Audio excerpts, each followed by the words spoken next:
views represented on this show are not necessarily those of this station or its management. This radio show contains differing points of view on current political topics, and due to the nature of its contents, it should be heard by everyone. Thank you for listening. 3, 2, 1.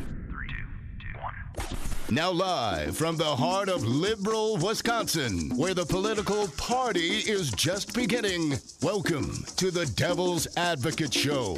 Best friends proving it's never personal, only politics. Please allow me to introduce myself. Now here are your hosts, Dom and Crute. Welcome to the Devil's Advocates Radio Show. Happy Monday to you, Dom. Crudy, happy Monday to you, my friend. I got a very important question for you and perhaps the entire audience. Yes. When are you a winner, yet also a loser? I'm never a loser, man. When you bet the Green Bay Packers -6.5. And apparently you were the loser. It was 7, and I lost the bet because the Packers, of course, did not win by 7. They won by 1, but I was a winner because Kuchka's team, the Bears, they lost again. And Fancy Brian's team. Oh, that's right. Stupid Go Patriots. Patriots. Loser, double loser.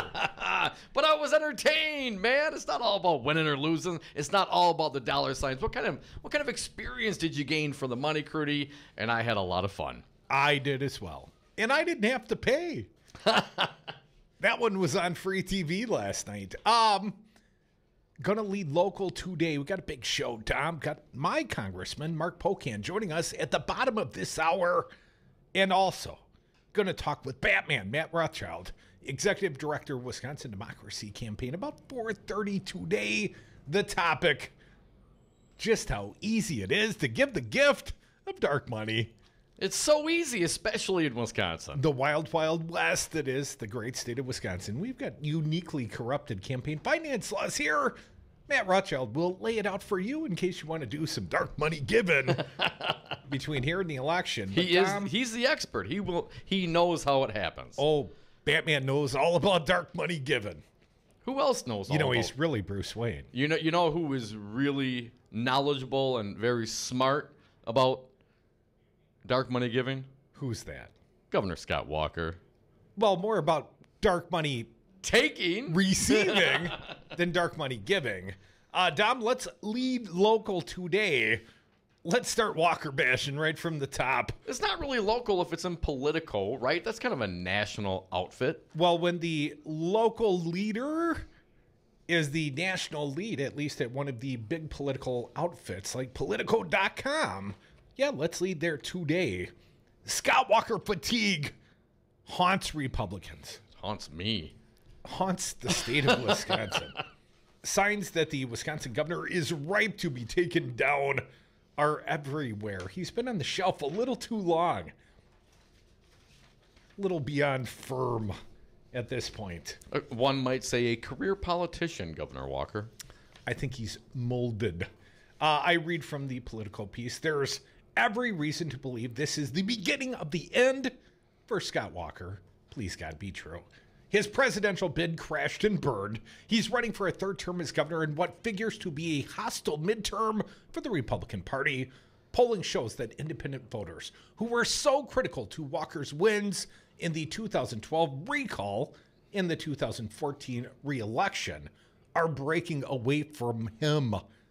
Breaking bad in Walker's opinion. Oh, breaking good. That's real. After years of futility, Democrats... My reading. Monday, It's been a life of futility, me reading alouding. Especially I Monday. should just break down and get glasses. I read on. Want me to hold it for you over As there? best I can, yeah. At about, not too close, but not too far. After years of futility, Democrats here are convinced, finally, they have him cornered. He's stuck with a bad environment. He's stuck with a long incumbency, and he's stuck with a short general election, said Tom Russell, a Wisconsin-based consultant with the Democratic Governors Association. The signs that Walker is ripe to be taken down are everywhere. His opponent, school superintendent Tony Evers, has a slight lead, slight lead in recent polls within the margin of error primarily, but there's evidence that critical suburban voters are shifting leftward. 3 former Walker aides have even turned on the governor with 2 cutting ads for Evers, and Walker has quickly gone negative on Evers, including in a new highly charged ad. Is that the pro-porn ad? Yeah, that's the one where Governor Walker and his advisors think it's smart to talk about the breasts of teenage women. Well, to show Teenage the girls, breasts yes. of teenage women and talk about oral sex, and Yeah, way to keep it classy, Walker. because Tony Evers was viewing porn at work? No. Nothing really to do with Tony Evers, but whatever. Let's read on. You know, the governor, he can cast aspersions. We like to keep it clean here. Just as important, Democrats are running a populist candidate they believe is made for the moment. Who wrote that?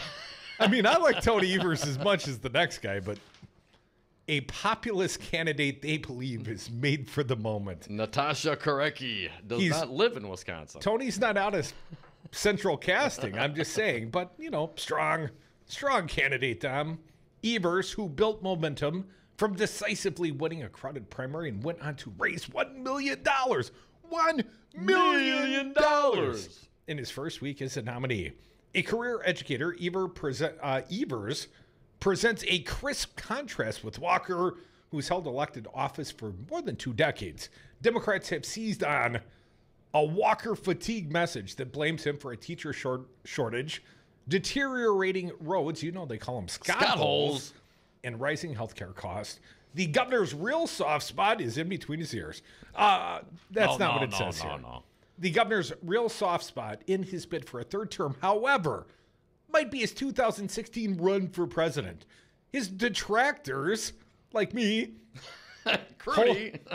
hold it up as evidence that Walker is more concerned about his political ambition than the people of Wisconsin. TV ads are already panning Walker's White House run, saying he can't be trusted to stick around for a full 4-year term. It clearly hits a nerve with Walker. Concluding a statewide fly around in Waukesha. He's been flying around a lot lately. He does that quite a bit. And on the first day of the general election campaign last month, Walker began moving away from a press scrum, taking no further questions. But No more questions. when asked whether the people of Wisconsin could trust he was committed to a full term as governor, given his 2016 presidential run, Walker stopped dead in his tracks. Tony Evers ran for superintendent on a 4-year term, and a year after, he's running for governor. You ask him the same question? Walker asked a reporter, pointing to the reporter's voice recorder, then pressing. That's on the record, right? You're going to ask him the same question? Politico later asked Evers' campaign. The answer was yes. Walker then responded directly about his intentions. Of course, 100%, I'm running for governor. I'm going to be here for 4 years. That's what he said 4 years ago. And he said, I'm, all in it, running for governor. Of course, he was lying then. So is he telling the truth now?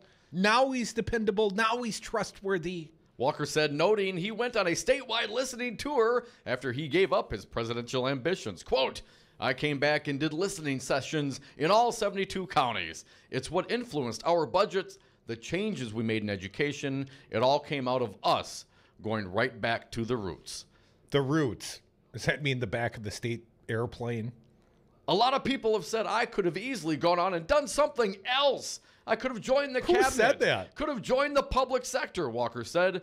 But instead, I'm committed to being governor. I'm committed to seeing him go back to the public sector. For the first time since 1993, Dom, it'd be a refreshing change for him to actually have to produce results in a positive fashion and be judged by them. The public sector, what is he talking about? I mean, you mean the private sector, like private sector job creation? I mean, public sector, what, working for the government somewhere? I'm not clear what he's talking about. He works for the public sector right now as governor. I think he meant the private sector. He doesn't even know what he's talking about. No, really never did. For all the storm clouds surrounding Walker's prospects, few in either party are willing to write him off. As he runs for a 3rd term, his job approval ratings remain in a fairly narrow band, never dropping too low or soaring too high.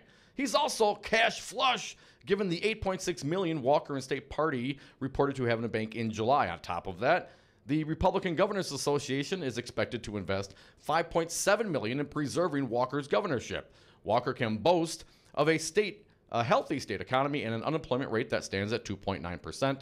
He paints Evers as beholden to the unions and says an Evers victory would mean higher taxes and would stall that humming economy. I hope an Evers victory does mean higher taxes if we're talking about the manufacturing and agribusiness tax credit. What, you mean charging manufacturers and agricultural giants the same rate that, I don't know, little radio stations would play? Or their employees. Or their employees. A minimum wage employee, literally, and this has been PolitiFacted, would owe more in taxes than the owner of a manufacturing company.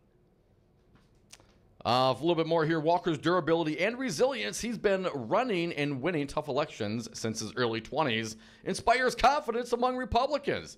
He's the last man standing in a Wisconsin GOP triumvirate who ascended to national prominence in the Obama era only to see their fortunes sputter during the Trump presidency. House Speaker Paul Ryan, not running for re-election. Reince Priebus, the former Republican National Committee chair, was ousted from his position at the White House Chief of Staff after a chaotic 6 months.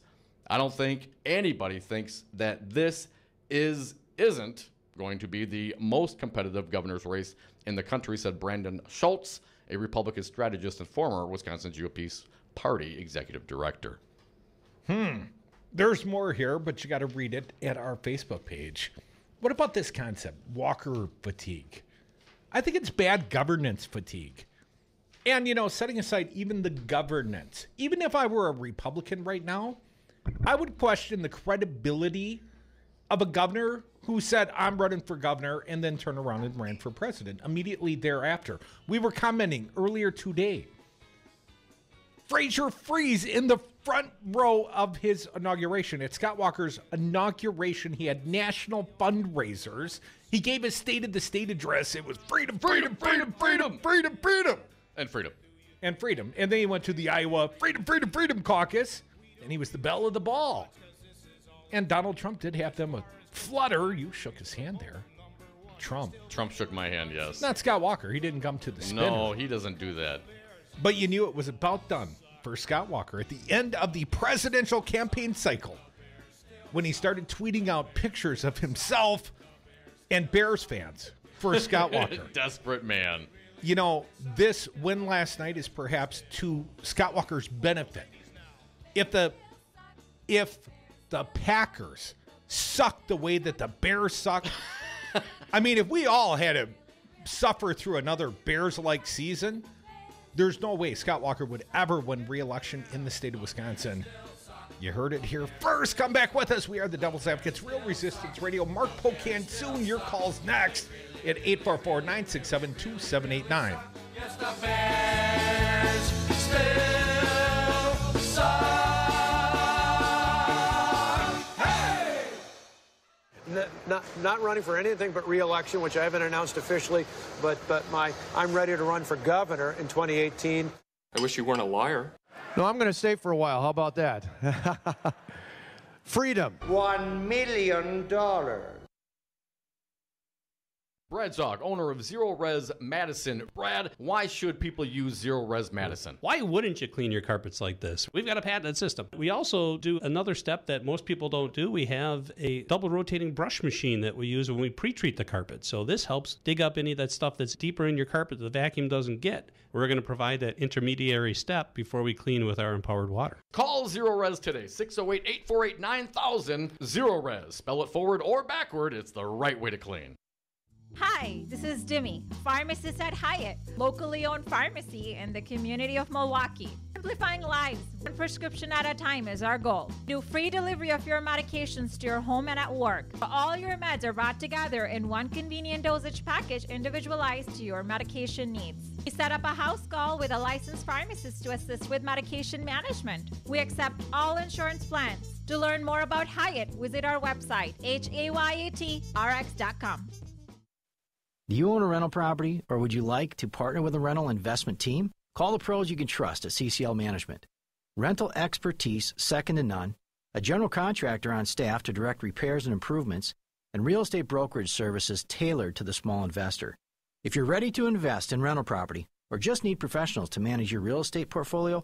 Call us, CCL Management, at 608-833-0009 or visit us on the web at cclmanagement.com. The Devil's Advocates. James Santel, he's a former U.S. attorney. He's our guest live on Brady. Once again, a pleasure to be with you, gentlemen, to talk about the latest news breaking as we speak. The FBI raided Michael Cohen, Trump's personal attorney, but once they got there, then they went back and got a more thorough warrant and said, we'll take everything. My first reaction is you need to teach criminal constitutional law. You've got it just right in terms of the process. They are kind of a big deal. This is a really big deal.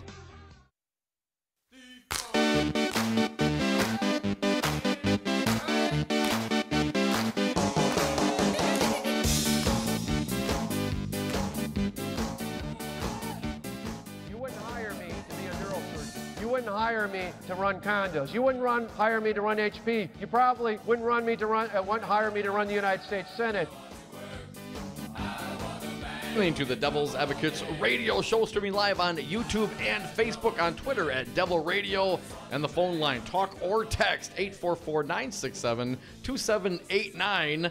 You could be like Jeff, texting us in. If you can't call, if you don't have the time, Jeff mentions those listening sessions that Governor Walker is oh so proud about. Flown all around the state to do in 72 counties. Weren't those invite-only private listening sessions? Are there any other kind? Have you ever seen Scott Walker at an actual town hall where you could approach the governor and grab the microphone and wait your turn and ask a question? No. I mean, we've had special access because we go around and maybe occasionally go to a 4 presser or 5 times in our little career. It's been years since. Well, that's because I'm sick of chasing them. Wow. I mean, what's he ever say, right? I mean, we go there, we get. It's one of those things where we create an irritant for the man mildly. I make sure I wear the red hat and get right in his, his bad eye spot. Right in his periphery, and then I try to ask one question. Of course, he deflects and doesn't answer it. And Dominic, the last time I believe I asked Scott Walker a question was the day after his failed presidential campaign. And I asked the last question at his presser. And I said, Governor Walker, considering, will you offer any sort of olive branch to your ideological opponents, or will it be more wreaking havoc, sir? And literally, he closed his eyes, and I could see his eyeballs roll back into his head. And then he opened his eyes, looking more at the press directed towards the front of him, and he never looked at me in his life again, as near as I can tell. And he'd like to forget he ever failed as a presidential candidate, burning $90,000 a day. But you know why we can't forget, Tom? Why? Because there are continuously stories about this little Russian honeypot spy, Maria Butina. And there's another story over the course of the weekend. Patrick Marley at the Journal-Sentinel Online. Scott Walker had a second brief encounter with accused Russian spy. Well, if you hear Tonette tell it, doesn't take long. Court filing says Governor Scott Walker had a second brief interaction with a woman now accused of being a Russian spy on the day he launched his unsuccessful presidential bid in 2015, according to a new court filing. The GOP governor acknowledged in July that he briefly spoke with the accused foreign agent, Maria Butina. Now, the circumstances of that initial meeting were also misrepresented. He claimed it was a rope line, but apparently it was the VIP green room where Torshin and Maria Alexander Butina, Torshin, yes, the Russians, met him at the NRA convention. So anyways, back to the second time he interacted, and that was the first time, my understanding, Don. That's when he greeted her in Russian. Yes, he spoke the mother language. Russian. Yeah, make her feel at home. But the new filing by federal prosecutors say the two had a second encounter 3 months later when he announced his presidential run in Waukesha. Walker is referred to in the filing as the target. I mean, political candidate number one. No, I would always remember the target. That's one of those things out there.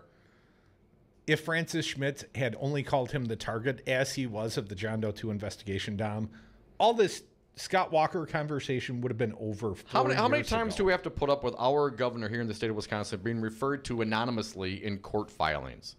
Why does he continue to circle himself with these kinds of circumstances? Walker is referred to in the filing as political candidate number 1, but the filing clearly describes him, including the bald spot, with references to when he made his presidential announcement. Cabinet injury, it says here, Dom. Butina believed Walker had the best chance to win the Republican Party's presidential nomination at that stage. He was ahead in the polls. According to the document filed Friday, she sent a message to a Russian official about Walker's campaign launch 2 days afterwards, the court documents say. After recounting political candidate one's speech, the defendant reported that she had a short personal contact with political candidate one, with whom she had previous personal contact, as well as one of his 3 advisors in matters of international politics. The filing by Assistant U.S. Attorney Eric Kennerson says. Before and after Walker's speech, supporters had a chance to shake his hand and briefly approach him.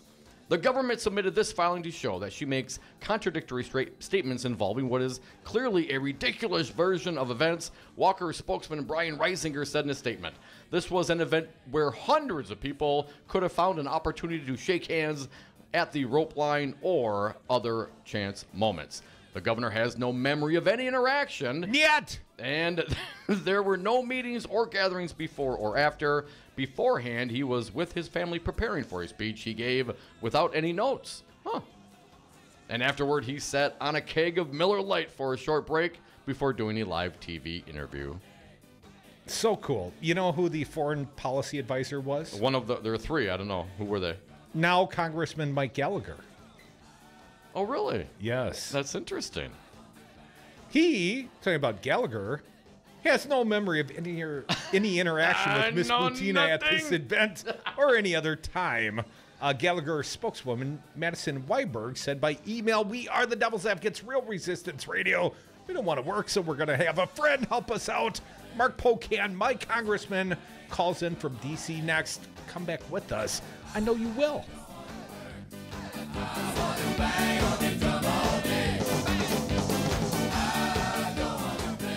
Is this a campaign promise? Something you want to be held to? It wasn't true. It was a Scott Walker, Scott P. Walker. Join the resistance against dirty carpets. Call Zero Res Madison today for our summer special. Clean and sanitize 3 rooms for only $139. Call 608-848-9000 or schedule online at ZeroResMadison.com. Zero Res, spell it forward or backward, it's the right way to clean. Why was the basketball court all wet? Because the players kept dribbling on it. The dad joke. Corny, groan-worthy, but also one of the simplest ways to share a moment with your kids. What did the buffalo say when he dropped his son off for school? Bye, son. So take a moment to make your kid laugh, because dad jokes rule. Make your kid laugh today. Go to fatherhood.gov. Brought to you by the U.S. Department of Health and Human Services and the Ad Council. I'm Jesse Pica-Holz with Solidarity Realty. If you're looking for a home in Madison or Dane County, call me. I know Madison. I know homes. I'll protect your best interests. Call Solidarity Realty at 608-284-9311 or search solidarityrealty.com. You are listening to 1510 AM WRRD Waukesha, Milwaukee, and 1580 AM WTTN Columbus, Wisconsin's Resistance Radio Network. Have a drink at Regano's Roman Coin. This neighborhood corner tavern is as classic as the street it occupies. Family owned and operated since 1966, Regano's Roman Coin is located in a former Pabst Tide House on historic Brady Street, serving an array of craft beers with a focus on Wisconsin breweries. Also, weekly drink specials, trivia on Wednesdays, seasonal sporting events, parties hosted for all occasions, and pet friendly. Open 11 a.m. Tuesday through Friday, 10 a.m. Saturday and Sunday. Closed on Monday. Regano's Roman Coin, Milwaukee's pet-friendly, cash-only order and classic corner tavern. Music is a bridge between the material and the spiritual. My name is Harvey Lauer, and I'm 82. As a blind person, you have to be aware that nobody can tell you what you can or can't do. You really have to try things. My folks got me a little radio in 1940, and that was the best Christmas present I ever got. When I was 11 years old is when I started to play music, play the piano, and then the accordion, and then the cello. My wife, who was also blind, was a good cook. When she died, that's when I started Meals on Wheels. America, let's do lunch.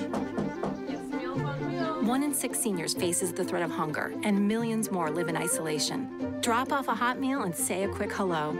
Volunteer for Meals on Wheels by donating your lunch break at americaletsdolunch.org. This message brought to you by Meals on Wheels America and the Ad Council. The Resistance is live 7 days a week here on Real Resistance Radio. Tune in Sundays for Meet the Press with Chuck Todd from 11 a.m. to noon. Then it's the Jeff Santos Show, kicking ass for the middle class from 12 to 3 p.m. And Citizen Action's Battleground Wisconsin rages from 3 to 4 p.m. Get your groove on with Stu Man PM, politics and music, 4 to 6 p.m. with Stu Daniels. Mandatory listening, always streaming at realresistanceradio.com.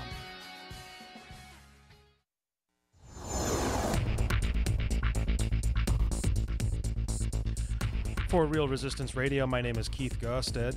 This weekend is Fighting Bob Fest at several locations around the state. Fighting Bob Fest is the annual gathering of Wisconsin progressive activists. All events are free and open to all progressives. The fest kicks off Friday night at the Barrymore Theater in Madison with several speakers, including Jim Hightower, Randy Bryce, Mandela Barnes, John Nichols, and many more.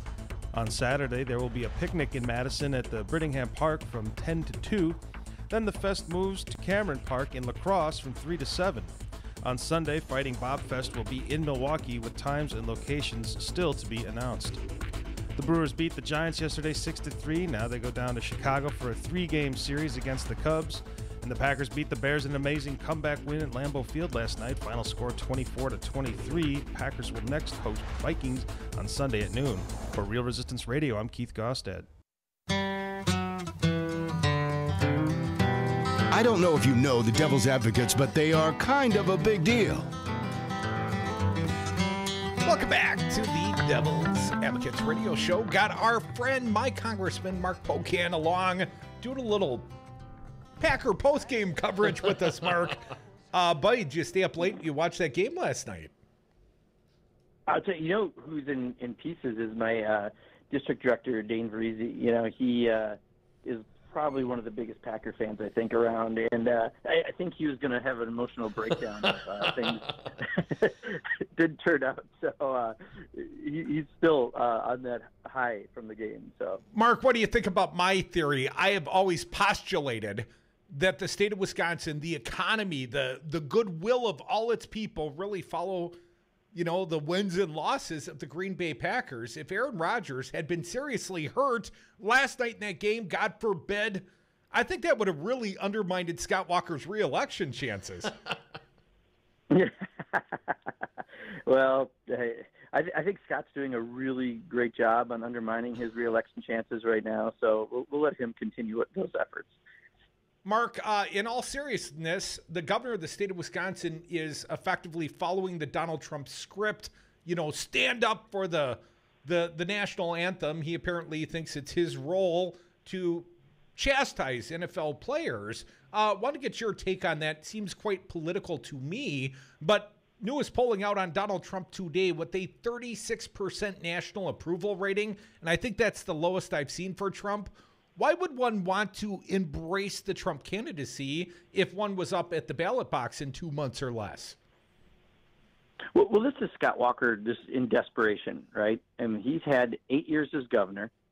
Fair-minded people who aren't necessarily Democratic or Republican-leaning are looking for results, and we have the second worst roads in the country. We have to fight for funding for our schools with all these referendums all the time. We don't have health care access for our constituents, and yet the governor had $4.5 billion to give a foreign corporation. After 8 years, he's failed, and people are saying that's enough time. It's someone else's turn, right? It's not about left or right. It's just you failed. You had 8 years, and I think so. He's at a point trying to desperately save his campaign. Doesn't know anything else other than red meat. So he's out there talking. Didn't he have 12 or 14 tweets in a day about the anthem, the knee, taking a knee? I mean, that's just desperation. When you're the governor of Wisconsin, you should be talking about things that relate to Wisconsin and not all of that about, taking a knee. That's just trying to desperately get your base motivated. And again, I think the base at that point knows you're just showing a lot of intense desperation. Well, Mark, tweeting about ham sandwiches apparently doesn't motivate the electorate like it once did. Well, I mean, it's not very credible, right? When you fly across the street, it seems like, or whatever else he's been doing. You know, I thought they had a great number of articles showing the ridiculous amount of flights he's done. He can't really claim he's the bargain guy anymore that's frugal with your tax dollars. He's now the guy who is attempting to get freaking flyer miles on a daily basis. And again, that doesn't work. 8 years after you started being governor, you've thrown away the paper bag.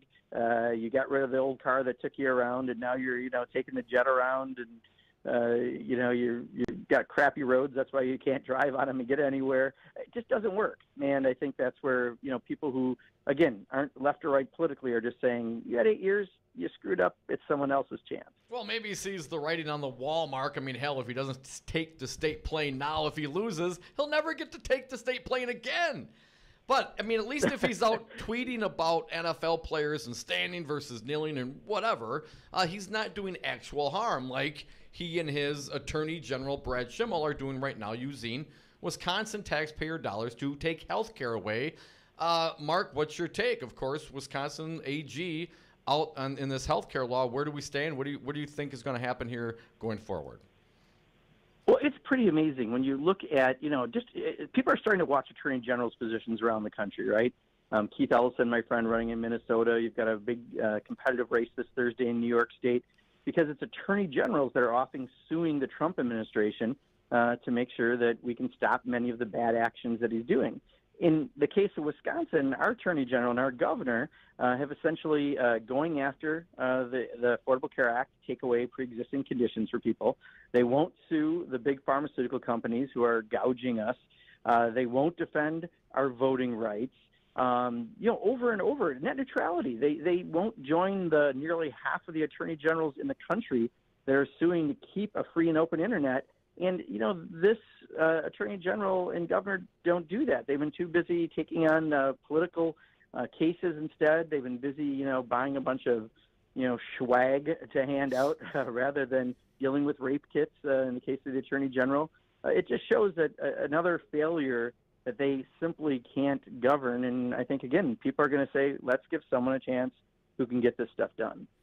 Mark, to see the editorial at the Cap Times the other day, I think they described Brad Schimmel as the worst attorney general in the state of Wisconsin's history. I don't think they were quite harsh enough, in my opinion, sir.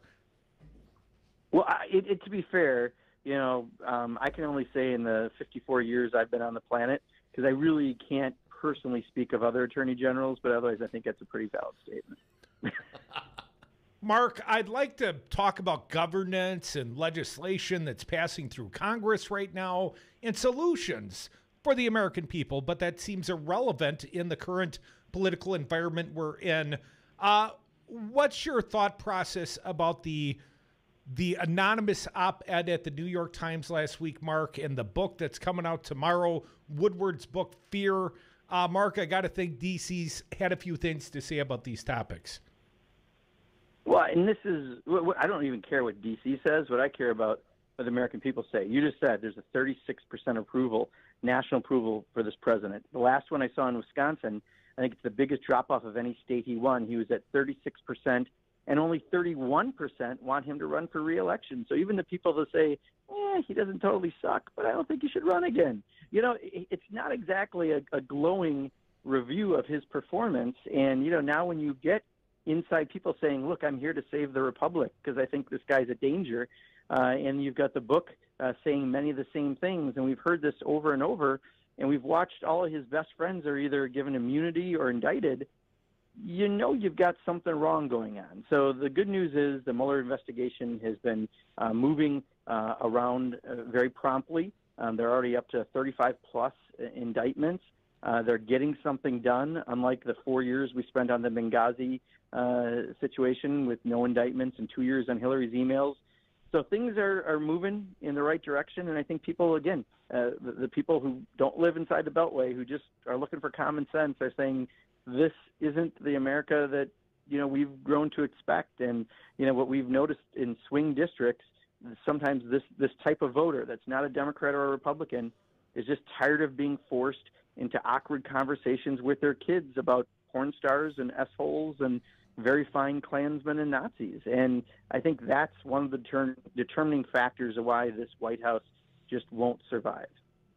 Well, Mark, I didn't see any real courage in an anonymous op-ed, and it gives me very little, pause for comfort that the op-ed says effectively, don't worry, we're resistant on the inside. We're keeping away the president's worst inclinations. Well, Mark, that's not the way the system is supposed to work. The checks and balances are supposed to come from the Congress. Where's your colleague, currently the Speaker of the House? Where's Paul Ryan on this op-ed? Have you heard any response from the Speaker, anything that would seem like oversight to you, Mark? These days, either the Speaker's flying around the country raising money for people like Devin Nunes, or he's cowering at the feet of the president waiting to get his belly rubbed. Over and over, this is all he does. He doesn't stand up as a co-equal branch of government, as the leader of a co-equal branch of government. He and Mitch McConnell have both been completely silent, which is why I think you see people are looking for a blue wave this fall. Enough people have just had it with no one standing up to this guy, and people know something's not right. It doesn't take a rocket scientist to figure that out. And if Paul Ryan is too busy trying to plan his next career rather than doing the career he's got, the rest of the Republicans in Congress are going to pay a price for that. Mark, I know we've talked impeachment with you before, and I know we're getting close to the midterms, maybe moderating on the topic for a couple months. But the President of the United States has said effectively, if the left wins the Congress, if the Democrats win, we can expect violence, Mark. I want to get your reaction. I mean, he is certainly ginning up the rhetoric. I'm not going to say to unprecedented levels, but perhaps to dangerous levels. No, I agree. I mean, he's trying to create fear, and I expect that he'll try to do a lot more between now and the election, because generally how they throw out their October surprise, right, with fear, because that's how they best govern. But, the reality is the Mueller investigation is going on very swiftly and with lots of indictments. The fact that, people closest to him have either been granted immunity or been indicted, including his past campaign manager and high-ranking, appointments of his. This is running the course it needs to take, but right now there are clearly not votes for impeachment. So I think what we need to do is just continue to have this investigation run its course, continue to try to have people stand up to the actions of the president, and that means trying to get Paul Ryan to do his job. And ultimately, I think voters are going to decide in November if they're not happy with the actions of people, they're going to change the faces of them, and then we might be able to get some real change in this country. Folks, you are listening to the Devil's Advocates Radio Show. Got my Congressman, Mark Pocan, live via phone for a few more minutes. Mark, I was very encouraged to hear the former president, Barack Obama, coming out of mothballs the other day, giving a public speech down in Illinois. Want to get your reaction to the speech. And electorally speaking, Mark, seemed like he was trying to refute Donald Trump and the governance we have. But it seems like, in part, why Donald Trump might be the president is that there is a population in this nation that found a black president so abhorrent that they voted for the guy that wanted to roll back every aspect of Obama's success and agenda. Mark, what do you think? I mean, I love Obama. I respect Obama.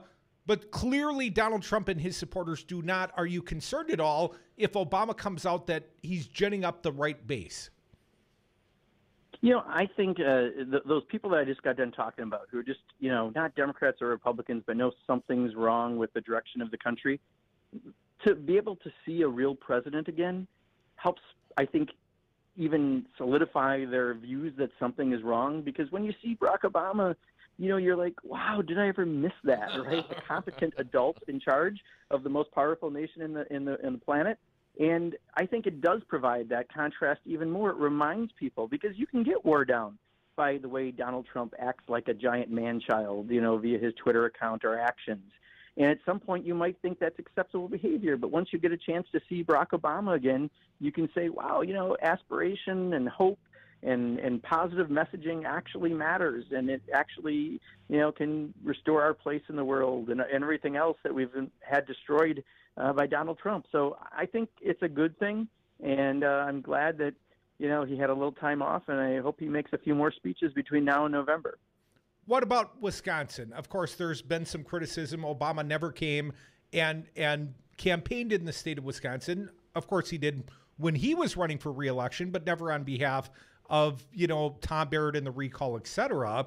What about Obama coming to Wisconsin on behalf of Tammy Baldwin and Tony Evers and the Democratic platform and candidates?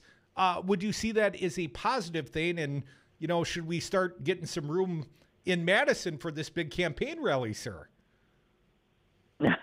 I have no inside information to share on that, so I don't know if there's any plans. But, what I really see happening right now is, one, people get Tammy Baldwin has been, a strong advocate. Just the most recent, here she is fighting against Paul Ryan on trying to keep Buy American provisions in a water resource bill, and trying to make sure that we're buying things in America to help keep jobs here. And Paul Ryan is trying to fight it on the House side because foreign steel doesn't like it. So I think people kind of get who's on their side when it comes to Tammy Baldwin. And Tony Evers, same thing. Here we got, crappy roads. You don't even got to say it. People know it because they're driving over it. They know they've had a vote in all these referendums for school funding because it's not coming from the state like it should. They know that we're one of the few states that didn't expand Medicaid, so that we've got a lot more people without health care than should have. That's all things people understand. And then they see the headline when we find out a foreign corporation got $4.5 billion from this guy. I think just the way the campaign's going in Wisconsin is going really well. It'd be great to have him by if he wants to pop into Wisconsin. But right now I'm very happy with the direction of the lead campaigns in Wisconsin. Folks, you're listening to the Devil's Advocates radio show on Real Resistance Radio. Congressman Mark Pocan joins us on the phone. Congressman, you referenced America being the most powerful nation on all the planet not a few minutes ago. I understand you have co-signed a war powers resolution to withdraw U.S. forces from the war in Yemen. A couple of questions, Mark. Did we have a war powers resolution to involve U.S. troops in Yemen? And what is our national interest over there? Well, so I think in general, first of all, a lot of people probably couldn't find Yemen on a map, right? It's not a place that we have a large Yemeni population. It's not something that people pay a lot of attention to. It doesn't get the nightly news coverage. But outside of Syria, it's probably the biggest zone where there's human suffering on the planet. And part of that reason is because the Saudis have led, Saudi-led, but largely Saudi Arabian coalition against the Yemen government. And the problem is we're somewhat actively involved. At first we said we were just refueling airplanes. Then it turned out we have some people on the ground providing assistance. And most recently, I think there was 40 people that were killed, women and children on a bus. And it was found out that it was a mistake, but we were involved in that by selling the weaponry. So I think, this is one where now it's gotten the attention of more people in Democratic leadership. We also have Republicans, Senator Lee, for example, and others helping us on this. And we're going to keep pushing this until we can get ourselves out of that involvement because right now what we're doing is aiding to the second greatest suffering probably on the planet. Thank you so much, our friend, my Congressman, Mark Pocan. My little buddy, Dominic, like most libertarians, still questioning, what is Aleppo? We won't do geography on this show either, Mark, but we certainly appreciate you joining us here and adding your insights today. No worries, guys. All right, thank you very much. Thank you, Mark. Come back with us. More Devil's Advocates. The phone line's open. You always make a good straw man for my arguments. 844-967-2789. Your calls and text welcome here. You can also tweet us at Devil Radio.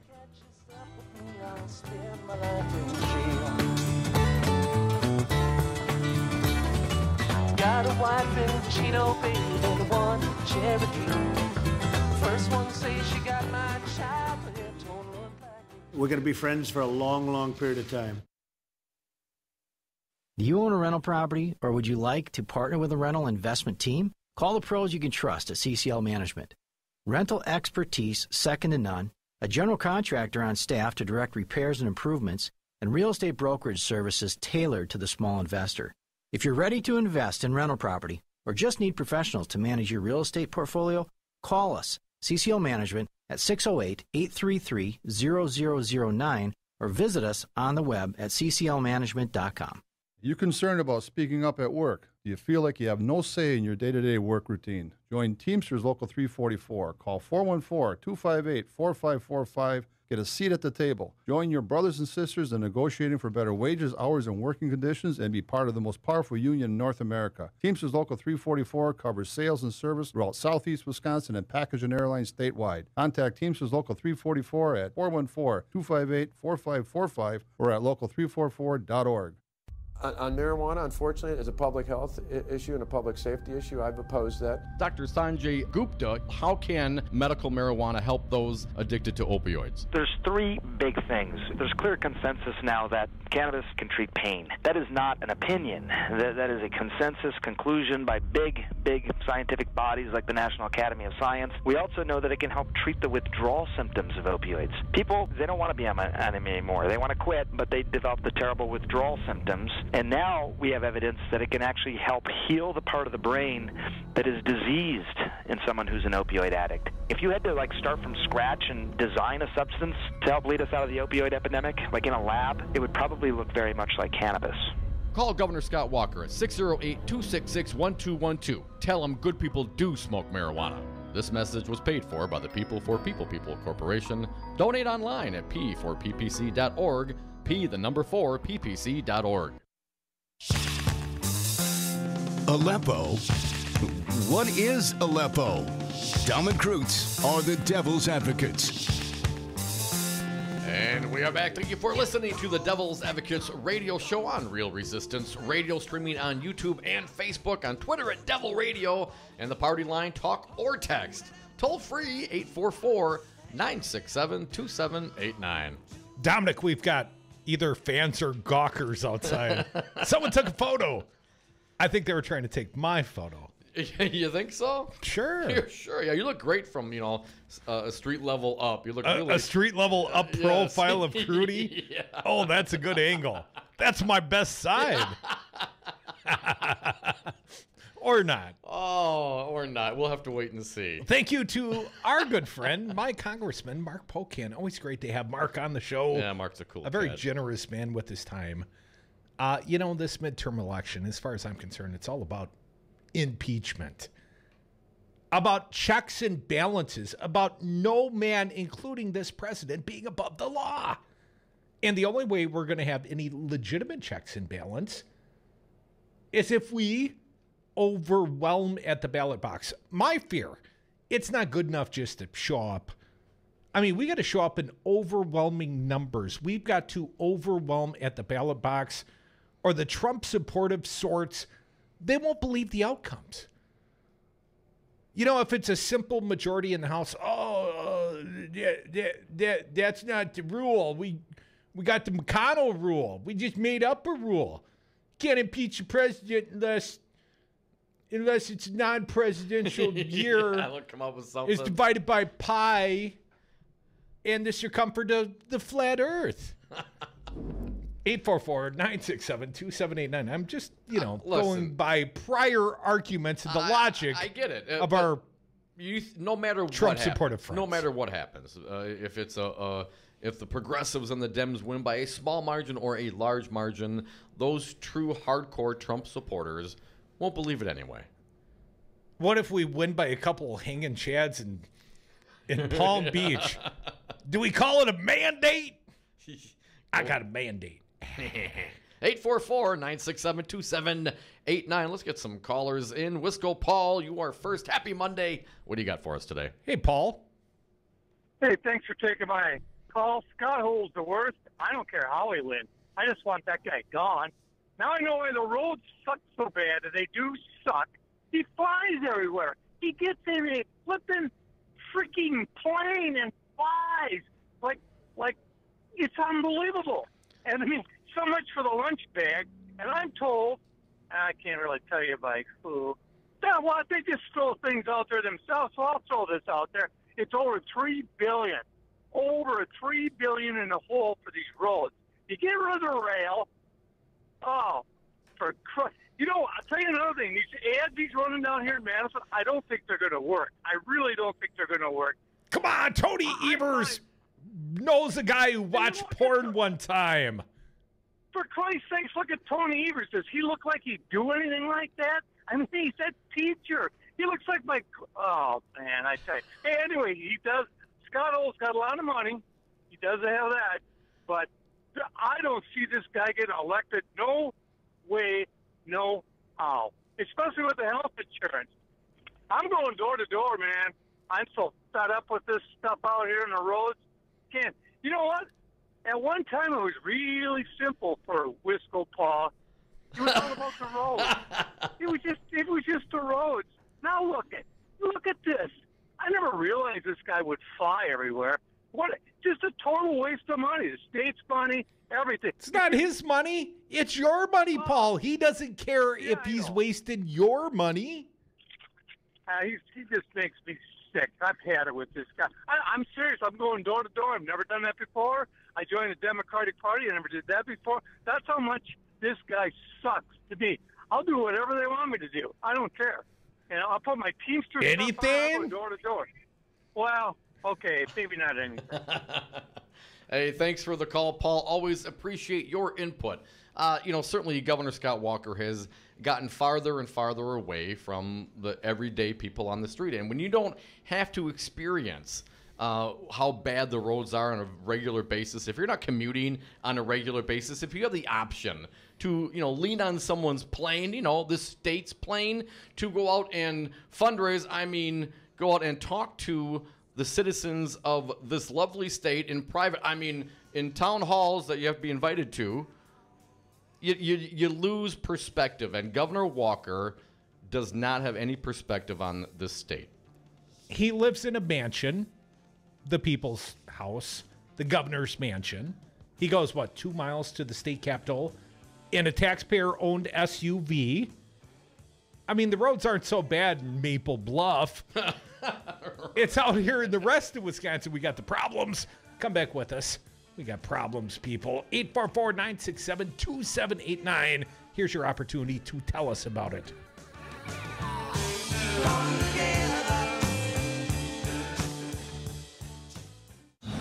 Everything you want.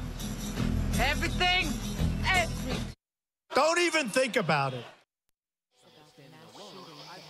I am sick and tired of big power brokers telling voters what's important instead of the other way around. So I joined the Citizen Action Organizing Co-op. It's a community of like-minded local progressives where the members help determine what issues are important. And with the aid of professional organizers and some of the top progressive strategists in Wisconsin, we make the powers that be take notice and action. We're working on fair elections, the climate crisis, immigrant rights, electing progressive candidates, and more. Plus, we have a campaign called Radioactive that supports this station and Real Resistance Radio. So, come help us reclaim our power as voters. Become a member of the Citizen Action Organizing Co-op. Go to citizenactionwy.org. You are listening to Real Resistance Radio, WRRD 1510 AM Waukesha and WTTN 1580 AM Columbus. Always streaming at realresistanceradio.com. Get ready. Massive impact. I'm Mike Moss. The governors of several states are preparing residents for significant impact from Hurricane Florence as it moves closer to the southeast and mid-Atlantic. Maryland Governor Larry Hogan. We are preparing for the potential of historic, catastrophic, and life-threatening flooding in Maryland. Correspondent Natasha Chen with more on how millions are preparing to handle the destructive power of the big storm. Midday Monday, the National Weather Service called Florence a Category 3 storm, then within an hour upgraded it to a Category 4.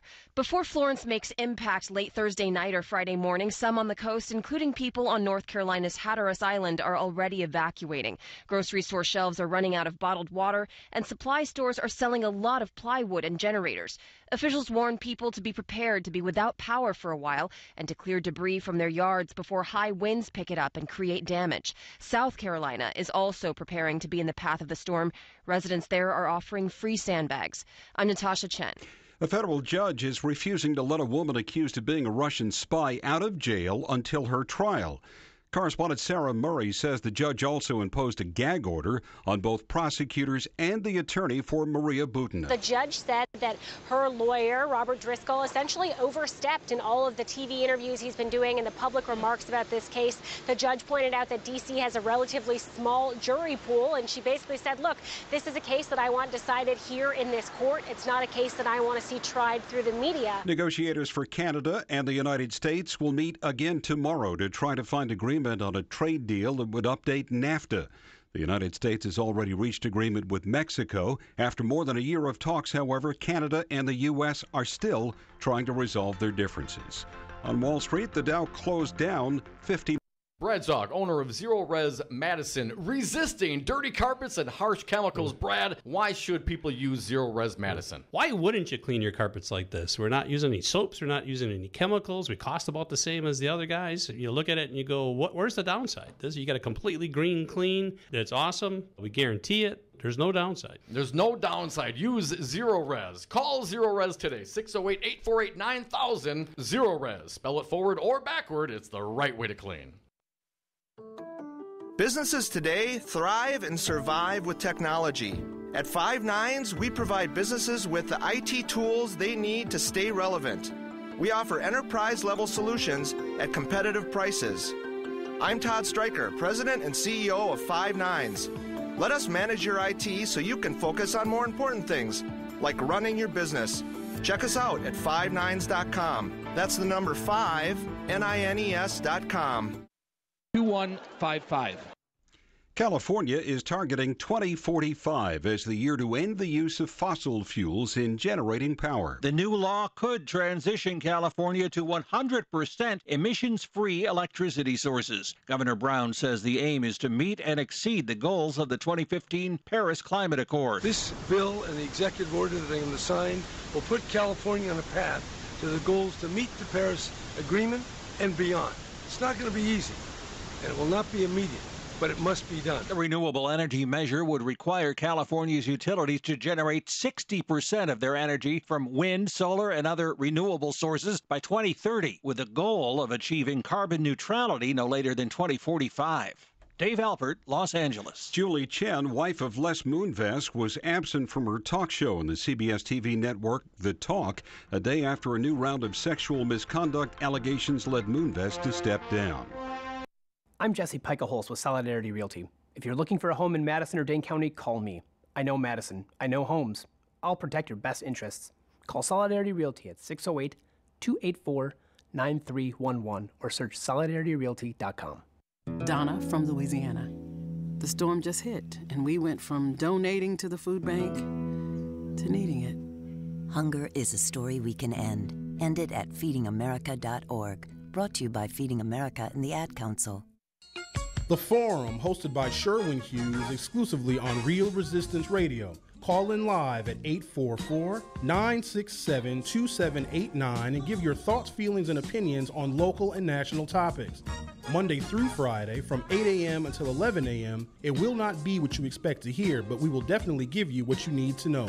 That's The Forum, hosted by Sherwin Hughes on Real Resistance Radio. Always streaming live on realresistanceradio.com.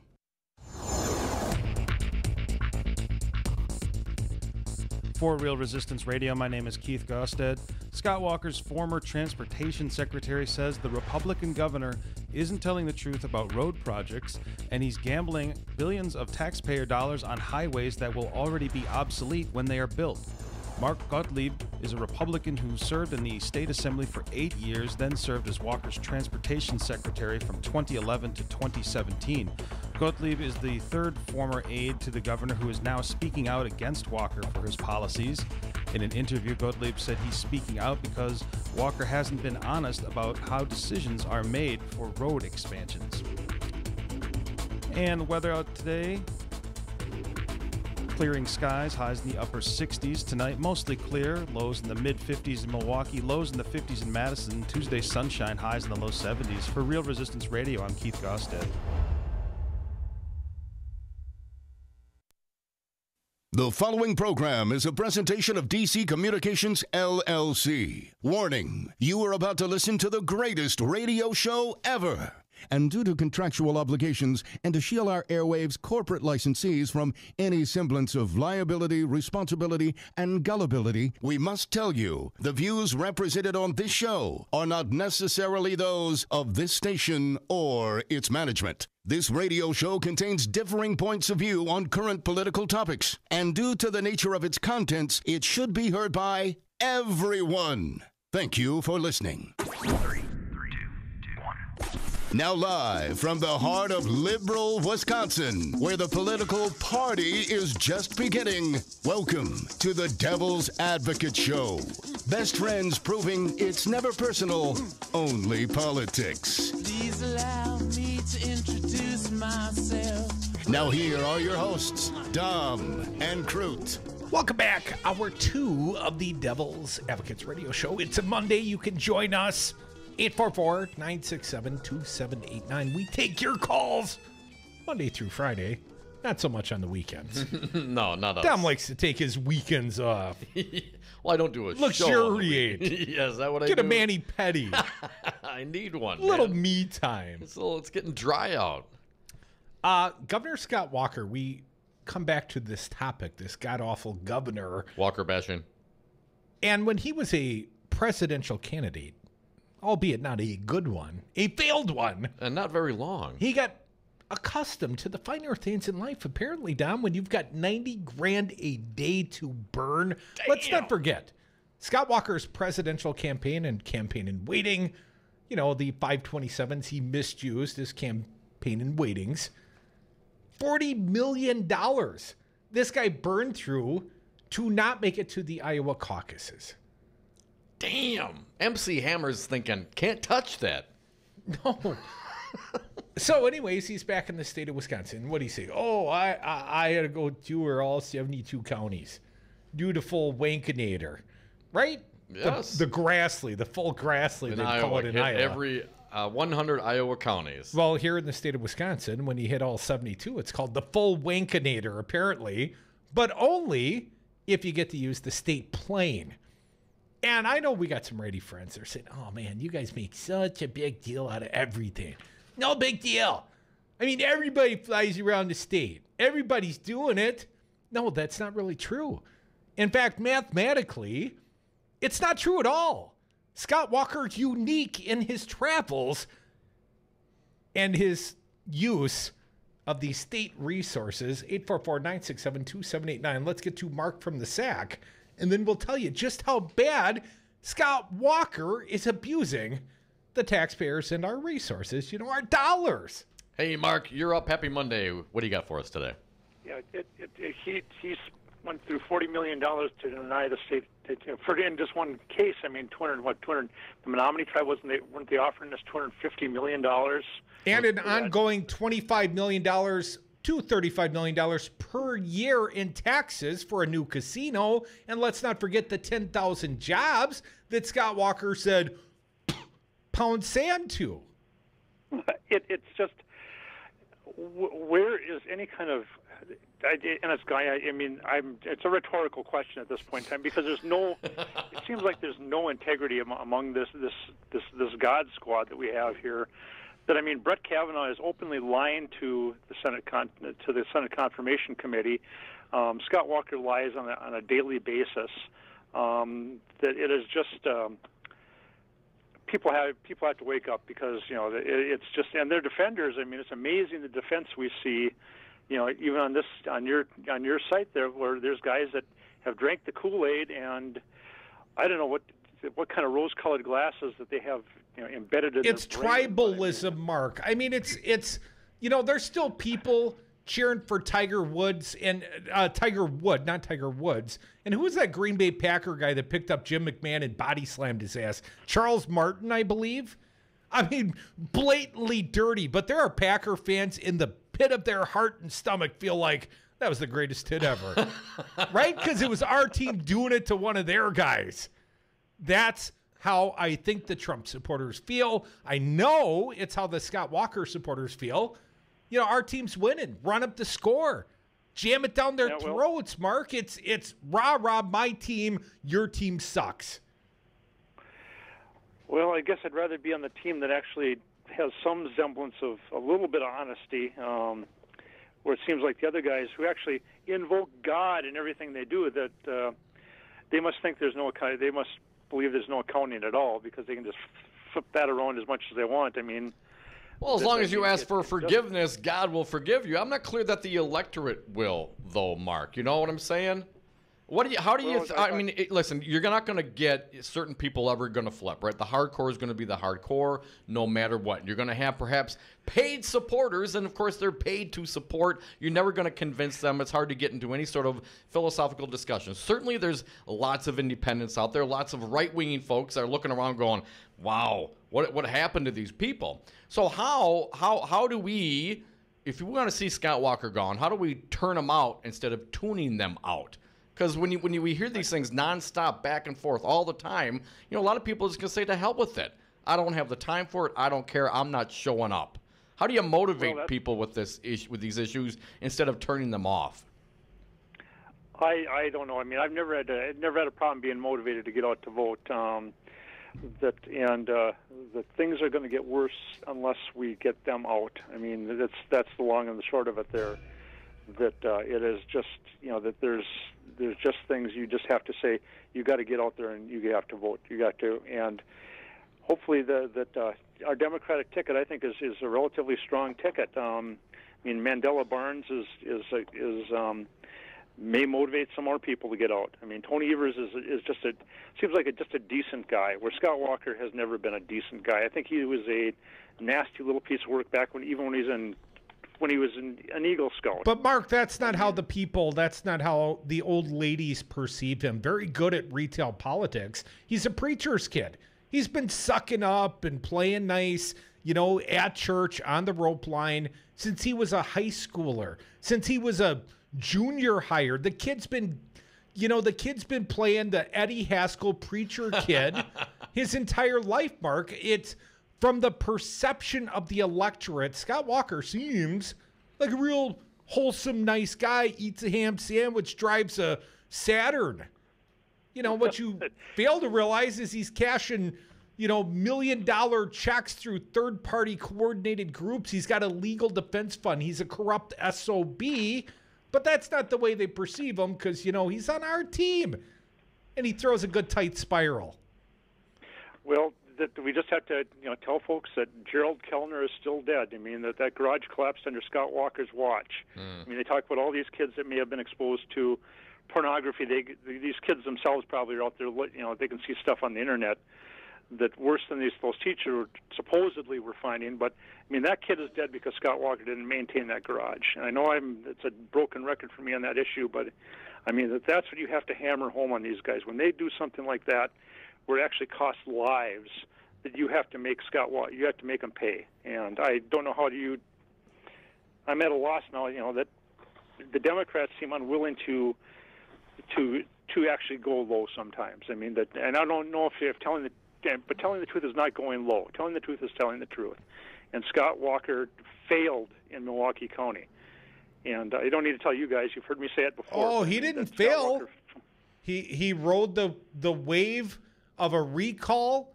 I mean, the Tom Amont pension crisis and the threat of a recall election. Scott Walker was all down for recalls when he was elected to county executive by special election, but he succeeded in Milwaukee from his own point of view. He gave him a launch platform to the governor's mansion, and that, of course, gave him a working campaign site for his presidential campaign.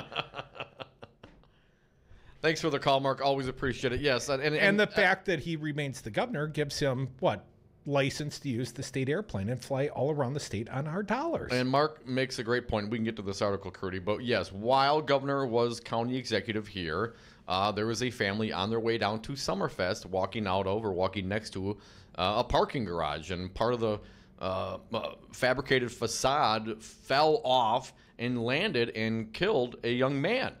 And the released email communications back and forth between Walker and his crew showed that they were more concerned about the political impact of that occurrence than about the young man's life and the family.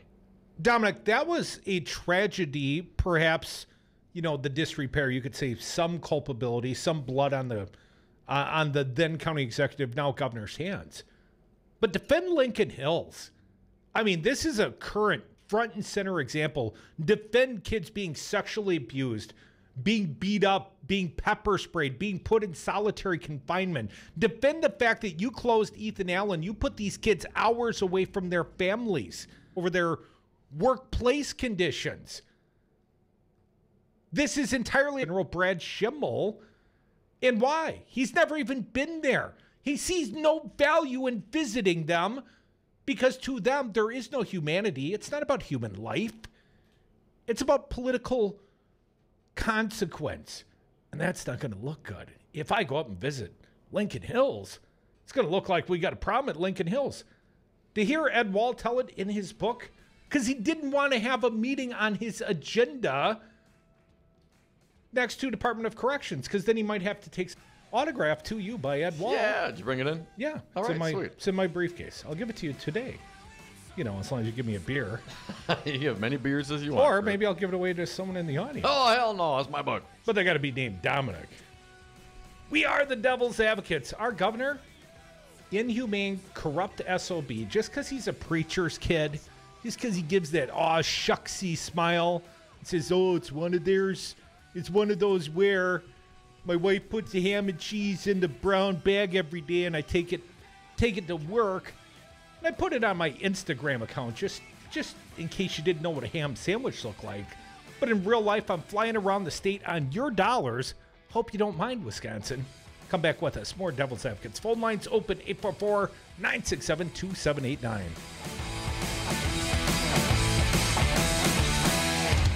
He couldn't have cared less, I think, about the Department of Corrections. But with the Walker administration, particularly with the governor, everything is about deniability.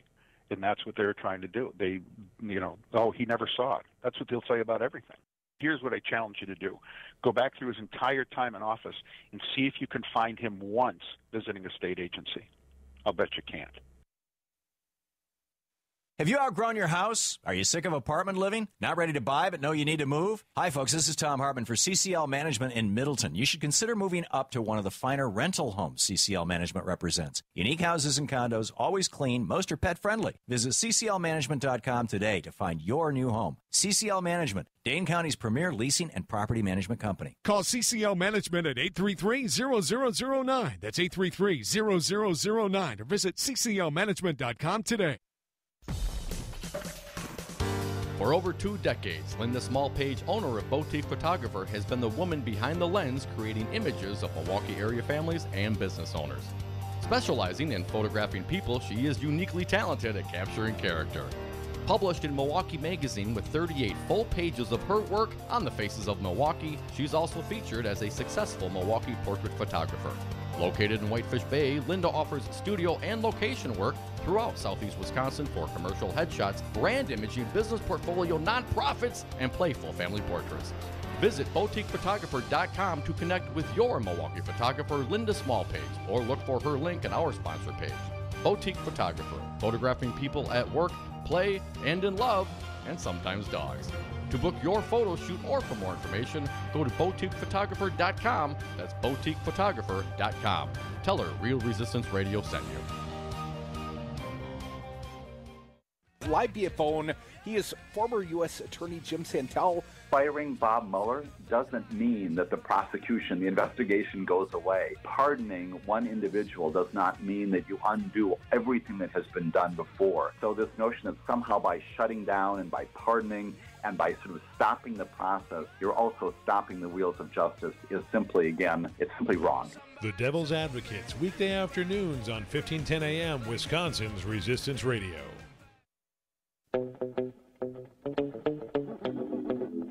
The Devil's Advocates, because it's always 420 somewhere.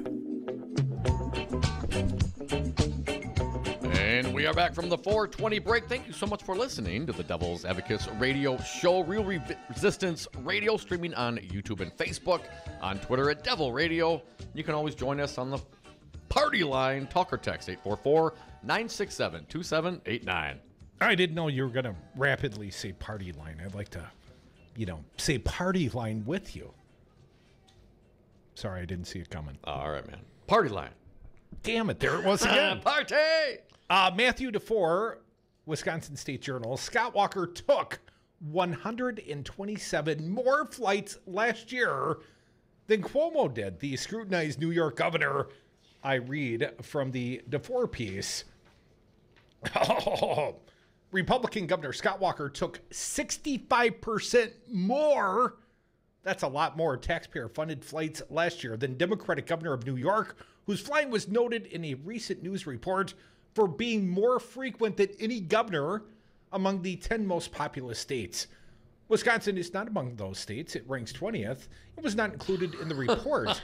But liberal advocacy group One Wisconsin Now recently reported on Walker's taxpayer-funded airplane travel since September of 2015. When he flopped as a presidential candidate. New York Governor Andrew Cuomo took 195 trips in taxpayer-funded planes and helicopters in 2017. Walker's like, they got a helicopter? I read on. The article noted that while he is entitled by law to fly the fleet, the Democrats' frequent trips this election year have raised questions of whether state aircraft give him an unfair advantage over his primary opponent, Cynthia Nixon.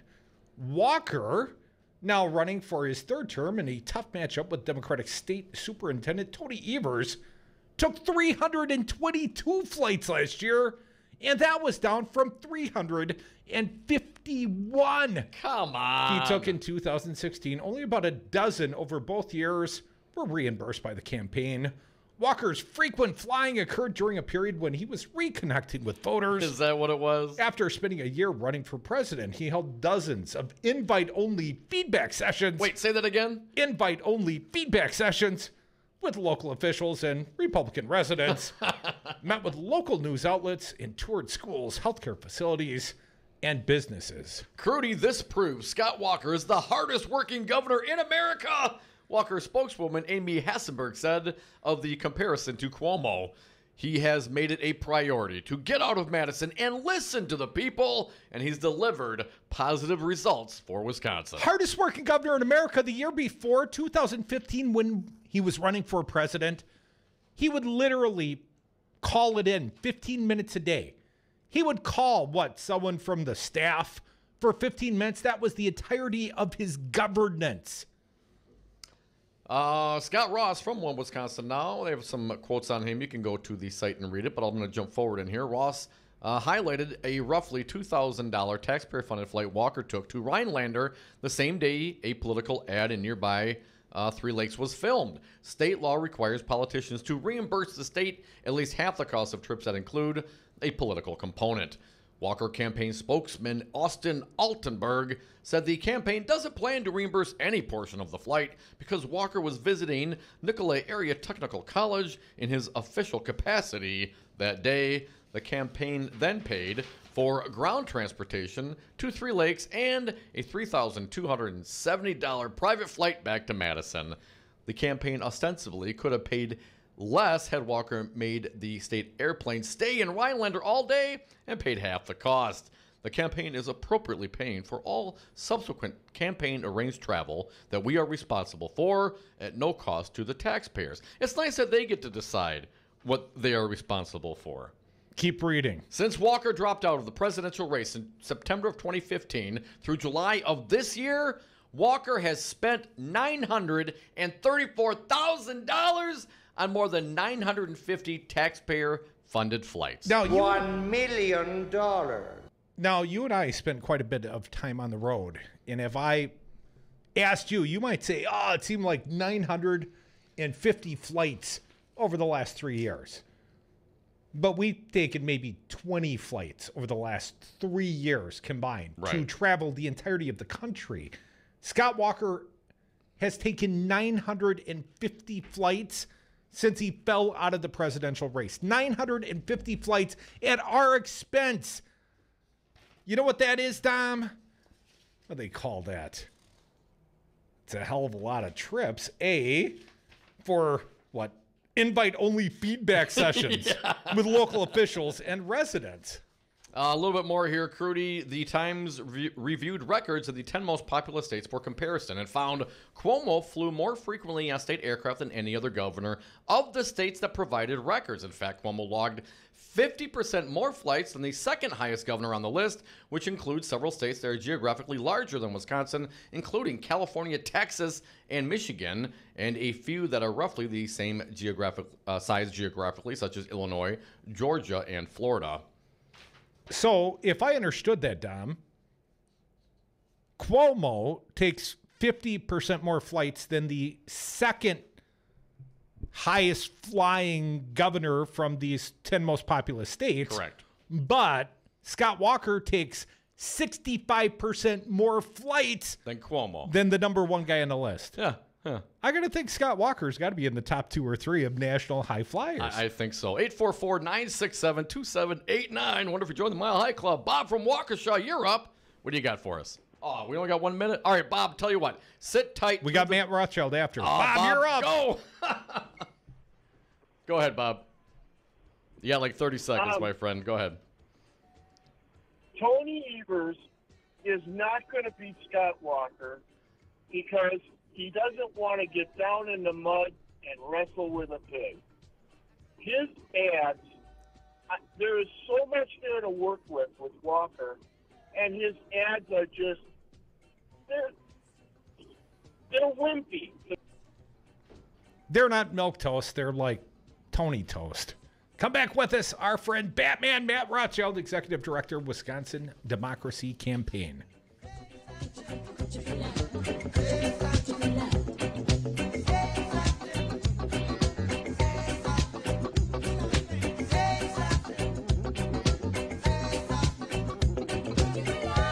I'm a peacock! You gotta let me fly! It'd be a lot cooler if you did. 5-9's, your local single-source IT solutions provider. Specializing in cloud technology, consulting, servers, networks, and hosting. We manage your IT so you can focus on running your business. Enjoy technology. Enjoy 59s.com. Looking for a job worth talking about? Teaching is creative, collaborative, and intellectually challenging. See why teachers have better work stories at teachdfw.org and learn more about becoming a teacher. Brought to you by Teach and the Ad Council. I'm jumping in with my clothes on. Most party fouls are pretty dumb, but if you decide to drink and drive underage, you could lose your license and your freedom.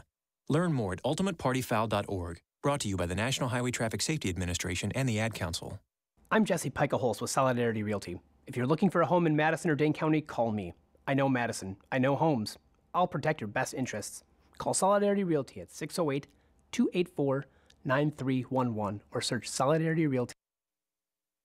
Here's how you get them. If someone invites you for a cocktail, you bring them beer. If someone invites you to dinner, you bring a casserole. That's how you make friends. That's the Wisconsin way. Join the resistance against dirty carpets. Call Zero Res Madison today for our summer special. Clean and sanitize 3 rooms for only $139. Call 608-848-9000 or schedule online at zeroresmadison.com. Zero Res, spell it forward or backward, it's the right way to clean. Excuse me. I know you have a 9 o'clock, so I'll keep this short. I'm the business suit in the back of your closet. You wore me nearly every day before your office went, quote, casual. I used to be the CEO of your closet. Now I'm just that one intern no one ever talks to. I always thought you'd circle back with me, get granular, keep me in the pipeline. But nada. Nothing. Don't you remember the McKittrick presentation? You spilled coffee on me and I still looked amazing during the breakout talkback Q&A. So, I think it's time for me to move on. I've got a great resume and I absolutely crush it in interviews, okay? Let's make this a clean break. Shift the paradigm. The only thing I ask is that you think outside the box here and do this. Take me to Goodwill, where I can really make a difference. Your donations to Goodwill create new jobs, training programs, and education assistance for people in your community. To find your nearest donation center, go to goodwill.org. Donate stuff. Create jobs. A message from Goodwill and the Ad Council. Indoor baseball, anyone? Most party fouls are pretty dumb, but if you decide to drink and drive underage, you could lose your license and your freedom. Learn more at ultimatepartyfoul.org. Brought to you by the National Highway Traffic Safety Administration and the Ad Council. Josh Call, the candidate for Wisconsin Attorney General. Do you think voter ID had a suppressive effect, not on 100 voters, but on thousands of voters and perhaps tipped the election to Donald Trump? This is an issue that came up at our trial. And first of all, I should thank you guys because we actually introduced into evidence the recording of you interviewing Dale Schultz, who was talking about the passage of the voter ID law. That was one of our pieces of evidence. I would have gotten away with it too if it wasn't for those meddling devil's advocates.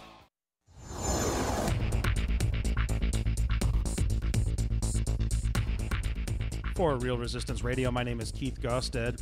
A 63-year-old Milwaukee woman lost everything she owned when her landlord, Ogden & Company, evicted her and would not allow her to retrieve her possessions. Freda Rogers lived in an apartment building called Franklin Arms on Wisconsin Avenue for about 4 years. When she went to pick up a moving van, Ogden & Company changed the locks in her apartment and would not allow her to remove her property. Ogden told Rogers the belongings were disposed of. The Brewers beat the Giants yesterday 6-3. They now go down to Chicago for a 3-game series against the Cubs. And the Packers beat the Bears in an amazing comeback win at Lambeau Field last night. Final score was 24-23. Packers will next host the Vikings on Sunday at noon. Monday, clearing skies, highs in the upper 60s. Tonight, mostly clear, lows in the mid-50s. Tuesday, sunshine, highs in the 70s. For Real Resistance Radio, I'm Keith Gosted.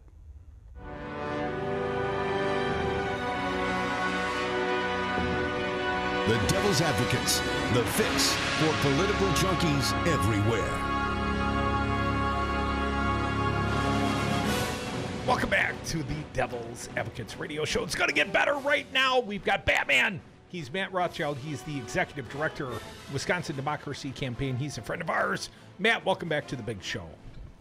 Hey, Crudy. Thanks for having me on. Thanks, Matt. Well, hey, Don. How are you? Good, man. Great of you to join us. I hope you didn't, have to fold prematurely at the old card game earlier today, Matt. Man, don't let my secrets out now. I was supposed to be at a guy's luncheon. That was the excuse for that one. Well, it seemed quite like a guy's luncheon when I heard the poker chips falling in a big stack in front of you. Now, let me ask you. You're really busting me now. You're busting me. Matt, let's say you won millions of dollars at this poker game today. And let's say you were a political creature and you wanted to give this money to a good home or a bad candidate. Matt, how could you effectively launder this money? How could you give dark money and pass it on to a candidate for elective office, let's say governor in the state of Wisconsin? Well, right now, the most you can give the governor if you're super rich, because normal people can't whip out their checkbook and write checks like this, is $20,000. So if you're super rich, you can write a check to Scott Walker for governor, $20,000. But if you want to give more than that, there are plenty of ways to do that. I mean, you can give $86,000 to a political action committee, and then they can give that to Walker. Or you can give, and this drives me nuts, an unlimited amount of money to the Republican Party of Wisconsin, and then just turn around and tell the Republican Party of Wisconsin, I want that money to go to Scott Walker. The political parties in Wisconsin, since the legislature and Walker changed the law in 2015 to destroy the ceiling on donations to political parties, these political parties are turned into laundromats. And it makes just a huge mockery of our ability to limit what rich individuals can give to candidates for office.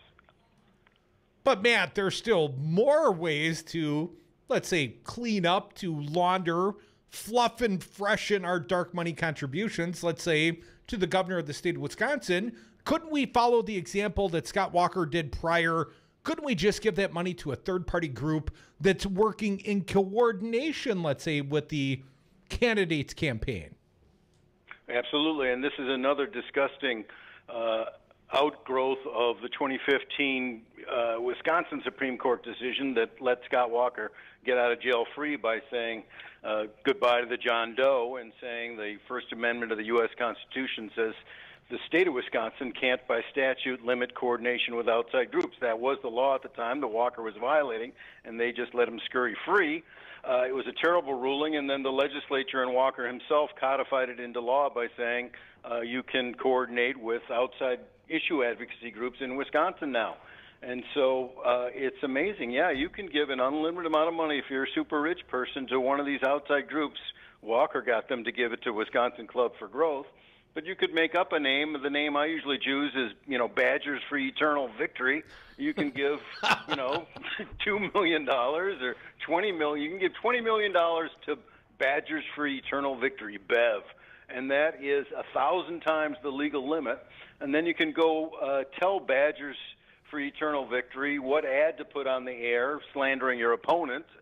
And that's cool, according to Walker and the Republican legislature and the Wisconsin Supreme Court. Now, Matt, if the Badgers for Eternal Victory, the organization, got this $20 million, and they could legally coordinate with, say, Governor Scott Walker on how to spend that money, how is that any different than just giving Governor Walker that money?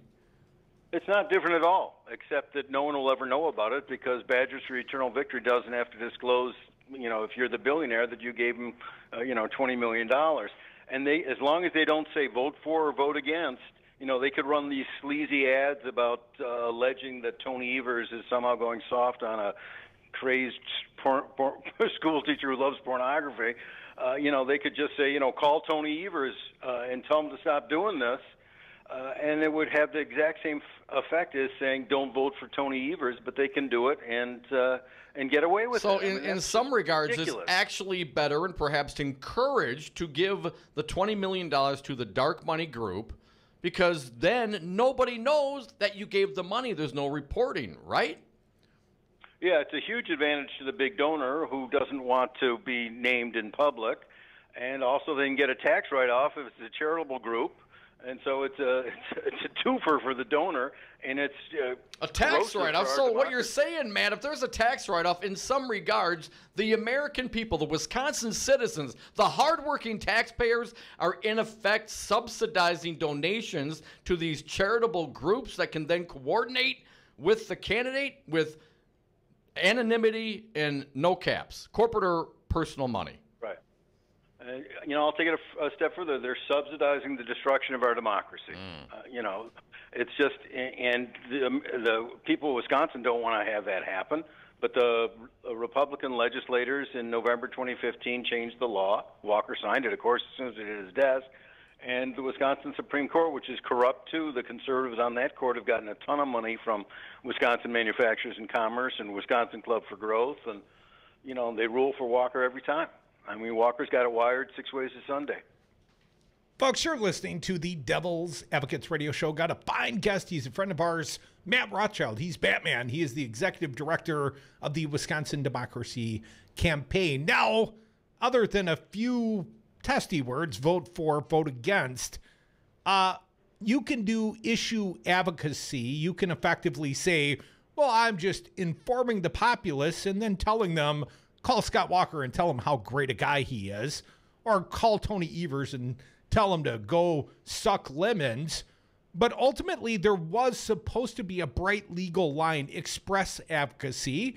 And my understanding is the Republican Governors Association, through one of their arms, registered as an express advocacy group in the state of Wisconsin. And Scott Walker coordinated with them as well. He crossed that bright legal line, and Shirley Abrahamson, in her dissent in the John Doe 2 case, said effectively, how can the majority ignore the evidence of the bright legal line he has crossed? Matt, do you think Scott Walker's still coordinating illegally with express advocacy groups? I saw one just the other day, Americans for Prosperity, saying, vote against Tony Evers. Well, Scott Walker, I mean, it's interesting. The Republican Governors Association is running this very same kind, not the identical ad, but a very similar ad slandering Tony Evers about the teacher again, which is ridiculous. He didn't have the power to fire the guy anyway, and then he lobbied to get the law changed so he could have the power. So it's just a ridiculously false ad, but the reason I'm hesitating to say he's illegally coordinating right now, Walker, with the Republican Governors Association, is because the Republican legislators, when they rewrote the law, wrote the definition of illegally coordinating with an express advocacy group so cleverly that it's almost impossible to violate that law, that statute now, because they said you are coordinating illegally with an express advocacy group only if two things happen. One, you directly ask that express advocacy group to do something, and that express advocacy group expressly says it will do what you told them to do. So it all can be done with a wink and a nod and an elbow and a kick, and it's perfectly legal. But that's something different than, let's say, when someone writes right in the message on the check because Scott Walker asked, and they give that off to a third-party group that's only an issue advocacy group. That would still be legal under the corrupted campaign finance laws that Scott Walker codified after the Wisconsin Supreme Court, which my understanding, Matt, benefited over $8 million from the very same litigants that came before the court. But they said it was okay, and Scott Walker signed the law. So we're all good here, right? This is all good stuff. Well, it is amazing just how far down the slope we've gone. I wrote an article for Urban Milwaukee with Bill Krause, the great political observer here and former Republican. He was Governor Dreyfus's campaign manager and communications guy and a longtime board director on Common Cause, and he's just sick up to his gills with money in politics right now, and we have really descended into the pit. Matt, so, I mean, we're with you, man. We understand, and we love the work that you do over at Wisconsin Democracy Campaign, keeping an eye on this dark money. But what can we do as voters? I mean, obviously, these are workarounds to laws that people voted for because they want to try and at least slow down some of the corruption in our politics. And, of course, we are very unique here in Wisconsin doing the Walker workaround.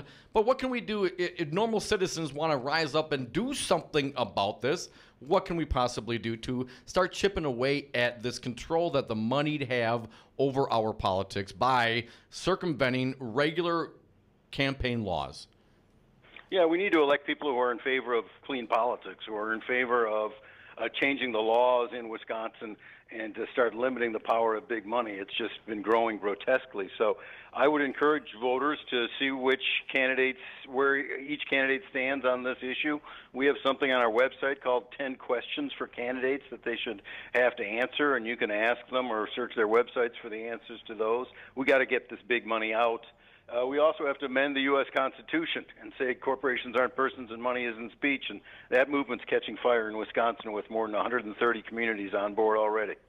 Well, Matt, I know it was the Republicans that specifically corrupted campaign finance laws here in the state of Wisconsin, but, and I'm not here to fault, but as I've watched the primary turn to a general election and known that we had a divided electorate on the Democratic side, so effectively there was a campaign in waiting. The Democratic Governors Association already had $3.8 million to hand off to Tony Evers the day he won the nomination. Well, Matt, apparently we as Democrats have decided we've got to fight fire with fire. And, of course, the Democrats never bring adequate fire to the gunfight. So predicated on that, Matt, how do we possibly change the trajectory if we as Democrats want our guy to be funded in the exact same way? Well, I mean, Tony Evers needs, if he wants to win, needs to run a better campaign, and he needs to raise money with the existing laws, as much as I hate them. But I want him to commit to changing the campaign finance arena here in Wisconsin if he's elected. I worry about these dark money ads and then the express advocacy ads that they've been just slandering him with, and I don't see him responding effectively. So I saw he put out a statement today saying he's taking the high road. Well, when you're getting slugged to death, you got to swing back at some point, I would think. But, I'm not on his campaign. They've been calling me up for advice. Now, Tony Evers was on this fine program not so long ago, and Tony Evers made a statement at that time that he's not coordinating with third-party groups. Matt, understanding your group's nonpartisan, you're a financial watchdog. Do you take encouragement to think that the Evers campaign is indeed not coordinating, or do you think he's being a little naive, knowing that the corrupted SOB he's running against certainly is coordinating to the tunes of millions and millions of dollars? It's like you're damned either way. Either you take up the bad campaigning of the current governor, or you get buried in negative political ads, Matt. Well, I applaud him for trying to take the high road on that, but I want to stay on the high road forever here when he's getting slugged in the face. And by that, I mean I think he should use his own money that he's raising. He's got money. Just to run a simple ad, saying it's disgusting what he's doing, or maybe have, Dale Schultz, a Republican who is Senate Majority Leader, who's for Tony Evers, just look into the camera and say, look, I've known Tony Evers for 20 years. He's a great guy. These ads are disgraceful. But they got to do something. They can't just say we're going to ignore, all these black eyes I'm getting. Well, perhaps a radio microphone might go a long ways in dissuading the bad campaigning. Matt Rothschild, any other thoughts? How do people get involved with the watchdogs like you guys at the Wisconsin Democracy Campaign? Yeah, it's easy. Just go to our website. We post stuff every day on our website. It's wisdc.org, wisdc.org, and we're tax exempt, so if you like the work we do, send us a donation. We'll cash it. And the taxpayers of the state of Wisconsin, in essence, could modestly subsidize your donation. Matt, you're going to be at the Fighting Bob Fest, the big kickoff Friday night at the Barrymore? Yeah, I expect to be there. I'll see you there, I hope. I hope to see you there. Matt Rothschild, he's Batman. He's our good buddy, Executive Director of Wisconsin Democracy Campaign. He's a friend of ours, and he's a crime fighter, or at least a dark money fighter. And unfortunately, I think we're going to need a few more Batmen under the corrupted campaign finance laws here in the great state of Wisconsin. We'll open the phone lines to you. They're toll-free. It's next, 844-967-2789, or you can always text us or tweet us out at Devil Radio.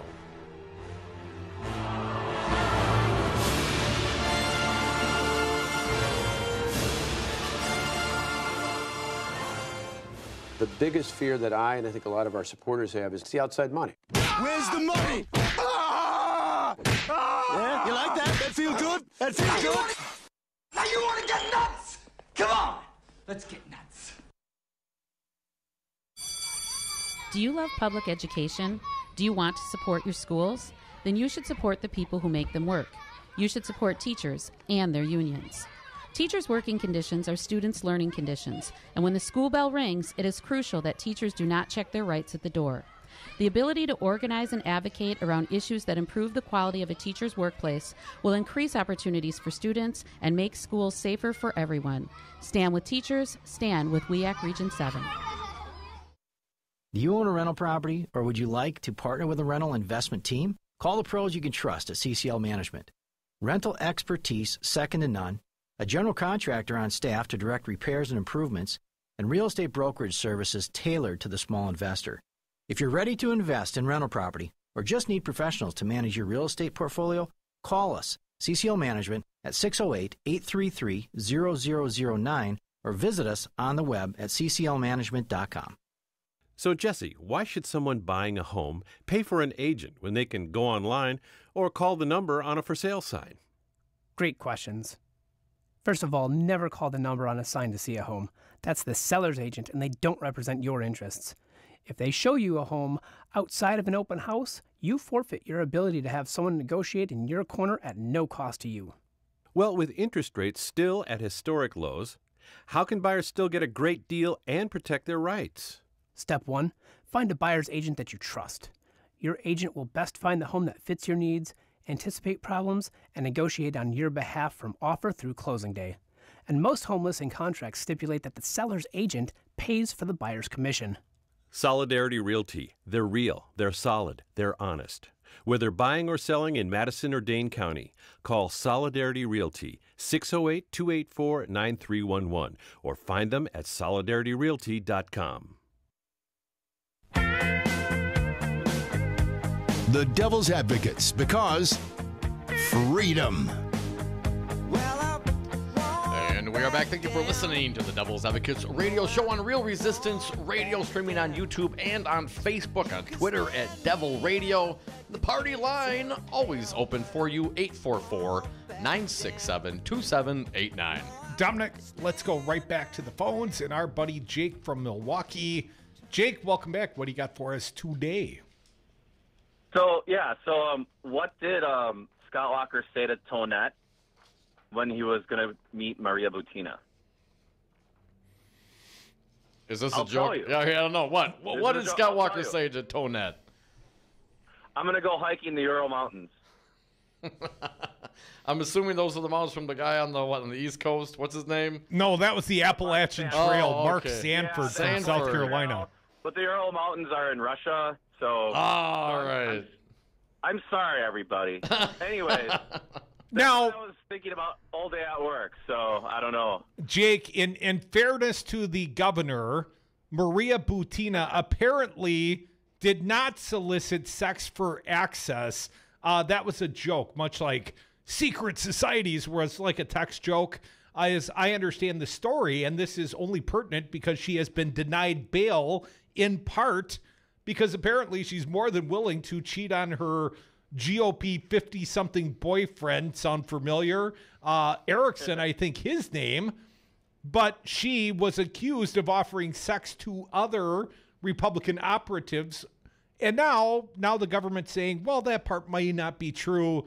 Apparently she joked about trading sex for car repair. And I took it as a joke. And I think the government has amended their pleadings. But that doesn't mean Scott Walker didn't greet her in the mother Russian. And that doesn't mean Scott Walker didn't look at her young alabaster skin and think, oh, it's been a long time since I had a pretty girl. Yeah, well, I mean, we don't know very much. If ever. But we do know that, he's had meetings with them and the NRA, and the NRA has gotten millions of dollars of Russian money to put into the Trump campaign and perhaps other campaigns, which, subbing for Walker, they totally would. Well, Jake, you bring up a good point, and we were referencing this article by Patrick Marley in the Journal-Sentinel in the last hour, but we didn't get to the whole thing. And here's a couple of quotes. I'm going to get your thought on it. And here's Patrick Marley's writing. At the time of his presidential launch, Walker, riding high in the polls, which Butina pointed out in a note to a Russian official, according to last Friday's filing. Judging from American polls, our bet on political candidate number one, which now we know is Scott Walker, is correct. Judging from American polls, our bet on Walker is correct. And I asked Crudy, because we didn't get to it, and we're in the commercial. I'm thinking to myself, well, what bet? And when you say bet, that implies some sort of monetary action. Putting one's money where one's mouth is, like perhaps betting the Packers -7. Yeah, I mean, to me, it sounds like he either was a willing idiot, or my guess is not a willing idiot, but he's very into his campaign. Or they put the bet through the NRA, I guess would be my thought. You brought up the NRA. I mean, if they're, the back channel for funneling foreign corporate donations. Scott Walker was breaking campaign finance laws even when he was running for president. The FEC complaints exist. I mean, I'm not talking out of school here. That happened. Exactly. I'd say he's a prime candidate for selling influence, because that's what he does. He's pay to play. Who cares if it's who cares if it's Russia? It doesn't matter. As long as he gets help to help him keep in power. It doesn't matter where it comes from, because he has no principles anyways. Well, he even accepted money from Donald Trump once and gave him a plaque at the Trump Tower, didn't he? I mean, we see the sort of despots that he associates with.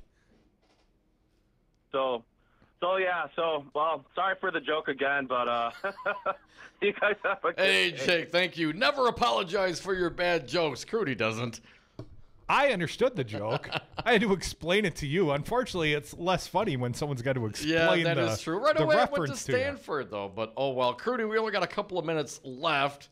Governor Walker, lying bastard, Patrick Marley has the headline, Scott Walker's ex-DOT secretary says governor isn't telling the truth about roads. He's a big fat welder, you say? Former transportation secretary says the GOP governor isn't telling the truth about road projects and is taking a high-risk gamble that could see the state invest billions of dollars in obsolete highways.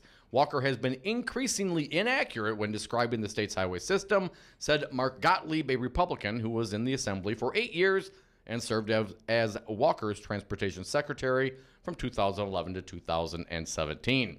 Gottlieb is the third, count them 1, 2, 3, former top aide to Walker to speak out against the governor in recent months as he faces a re-election challenge from Democrat Tony Evers, the state schools superintendent. Oh, Donald Trump would tell you that's just sour grapes from disgruntled former employees, right? In an interview and lengthy written statement, Gottlieb reacted strongly to Walker's suggestion last week that the state could save money by declining to add lanes when it rebuilds roads.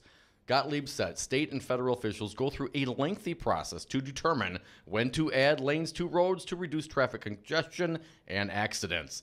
The governor contended many people may drive less in the future, but Gottlieb noted traffic has been increasing since the country climbed out of the 2008 recession, brought on by Jim Doyle. Most highways are being actively considered for expansion in Wisconsin are already unacceptably congested today, causing delay, economic loss, and higher crash rates, Gottlieb said in his statements. How much risk are we willing to accept to see if the governor's predictions hold true? If they don't, we will have spent billions of dollars to duplicate 1960-era designs that will be obsolete the day they are built. Well, he built on refusing the high-speed rail to reduce congestion on the highways. Talking about Scott Walker, and he bet against expansion of Medicaid and providing accessible, affordable health care to Wisconsinites. And he gave back the casino money, the $250 million, instead put the taxpayers on the hook for the Bucks Arena. And, of course, the $25 to $35 million per annum that the Menominee tribe would have paid in ongoing revenues. Well, he gave that money back as well, and the 10,000 jobs. But when it comes time to give money away, I mean, he spent $1 million flying around the state of Wisconsin, 950 flights in the last 3 years. Less than 3 years. And, of course, Foxconn. $4.5 billion to create 10,000 jobs. The Menominee were giving us $250 million plus $25 million a year to take 10,000 jobs. Scott Walker's giving away $4.5 billion to maybe get 13,000. Don't bet on this guy. Come back with us. More Devil's Advocates, Real Resistance Radio. My good friend, Governor Scott Walker. What do you think of these online reports that say you had a love child in college? He is an unbelievably talented guy. I'm telling you, Scott Walker. Hi, my name is Shantae, your local Hyatt pharmacist. With more than 10 locations here in the Milwaukee area, we're here to simplify your lives one script at a time. With free delivery to your home or work, where all your medications are brought together in one convenient dosage packaged, individualized to your daily medication regimen. We set up in-house calls with the licensed pharmacist to assist in medication management. We accept all insurance plans. To learn more about Hyatt, visit us at our website, hayatrx.com.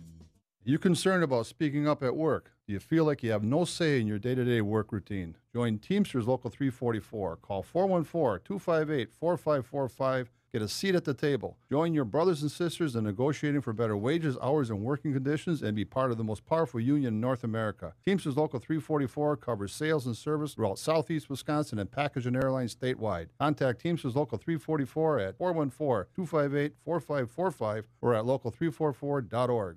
You are listening to Real Resistance Radio, WRRD 1510 AM Waukesha and WTTN 1580 AM Columbus. Always streaming at realresistanceradio.com. Hurricane Florence, new poll. I'm Ann Cates. Residents of the southeast coast and mid-Atlantic are braced for Hurricane Florence, now a powerful Category 4 storm. Maryland Governor Larry Hogan. Particularly of concern are coastal and low-lying areas of the state and areas which have already received substantial rainfall over the last days.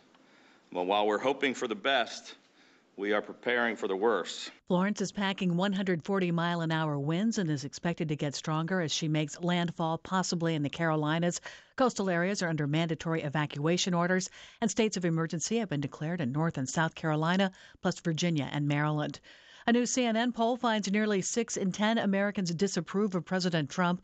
Correspondent Caitlin Collins reports White House Press Secretary Sarah Sanders and others in the West Wing are focused on a whodunit. As Trump continues to fume over the publication of an anonymous op-ed claiming there's a resistance inside his administration, the search for the author continues. Though Sanders said today lie detector tests aren't on the table, sources say Trump hasn't ruled them out. and his own vice president volunteered to take one. More charges may be filed against the white Dallas police officer who shot a black man in his apartment after mistaking his residence for hers. Correspondent Clayton Neville reports Officer Amber Geiger is now charged with manslaughter. The Dallas County District Attorney says questions have yet to be answered in the shooting death of 26-year-old Botham Jean, a native of St. Lucia. She says the case will be presented to a grand jury after her office fully investigates the shooting, and all options will be on the table for indictments, including murder. Meanwhile, Jean's family mourns his death. The Prime Minister of St. Lucia in Dallas today, greeting family members and meeting with city leaders about the tragic shooting. On Wall Street, the Dow Jones Industrial Average fell 59 points. The S&P gained 5. The Nasdaq up 22. I'm Ann Cates.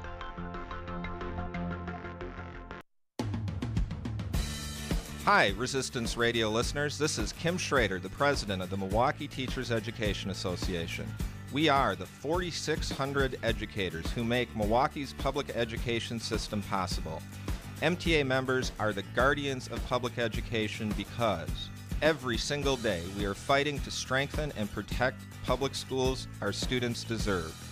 MTA educators are leading the fight in Milwaukee public schools for smaller class sizes, more recess, physical education, art, and music opportunities for every child in MPS. MTA educators are the champions for healthier school meals, positive discipline practices, equitable schools, and schools that partner with parents. MTA members are the guardians of public education, and we are proud to teach all children, regardless of their zip code. To learn more, follow us on Facebook at the Milwaukee Teachers Education Association. For details, please visit OptimaTaxRelief.com. Google is taking its legal fight over right-to-be-forgotten rules all the way to Europe's top court tomorrow. The tech giant faces a showdown at the European Union Court of Justice over an order by France to remove search engine results on request. Media and press freedom groups have joined Google's case, arguing that forcing internet companies to remove website links threatens access to information.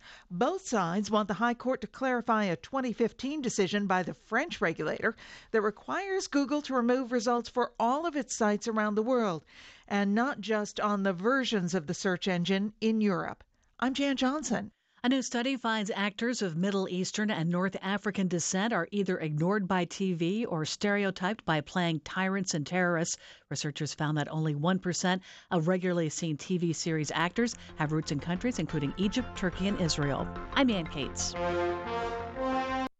On marijuana, unfortunately, as a public health issue and a public safety issue, I've opposed that. Dr. Sanjay Gupta, how can medical marijuana help those addicted to opioids? There's three big things. There's clear consensus now that cannabis can treat pain. That is not an opinion. That is a consensus conclusion by big scientific bodies like the National Academy of Science. We also know that it can help treat the withdrawal symptoms of opioids. People, they don't want to be on anymore. They want to quit, but they develop the terrible withdrawal symptoms. And now we have evidence that it can actually help heal the part of the brain that is diseased in someone who's an opioid addict. If you had to start from scratch and design a substance to help lead us out of the opioid epidemic, like in a lab, it would probably look very much like cannabis.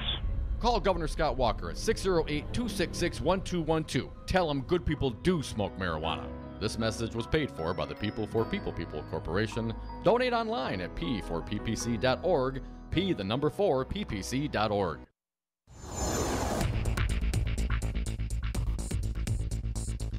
For Real Resistance Radio, my name is Keith Gosted. A new court document filed Friday states that Scott Walker had a second meeting with a young lady who is now in jail for being a Russian spy. In addition to an encounter at a convention of the National Rifle Association in April of 2015, the new filing says Wisconsin's Republican governor also had a, quote, short personal contact with Maria Butina on the day he launched his unsuccessful presidential campaign, about 3 months after their first encounter. According to the new filing, Butina met with Walker, who is identified as a political candidate number one and one of his 3 advisors in matters of international politics. Butina is charged with trying to interfere with U.S. politics as a foreign agent. Weather today, clearing skies, highs in the upper 60s tonight, mostly clear, lows in the 50s. For Real Resistance Radio, I'm Keith Gosted. The following program is a presentation of DC Communications, LLC. Warning, you are about to listen to the greatest radio show ever. And due to contractual obligations and to shield our airwaves corporate licensees from any semblance of liability, responsibility, and gullibility, we must tell you the views represented on this show are not necessarily those of this station or its management. This radio show contains differing points of view on current political topics, and due to the nature of its contents, it should be heard by everyone. Thank you for listening. 3, 2, 1. Now live from the heart of liberal Wisconsin, where the political party is just beginning, welcome to the Devil's Advocate Show. Best friends proving it's never personal, only politics. Please allow me to introduce myself. Now here are your hosts, Dom and Crute. Welcome back to the Devil's Advocates Radio Show. Dominic, we are sliding into the 5 o'clock Monday happy hour. And it's not even close to weekend eve, so pay attention. Do your job. Let's talk politics. We're not done yet. 844-967-2789. You can always join us here on the phones. Call or text.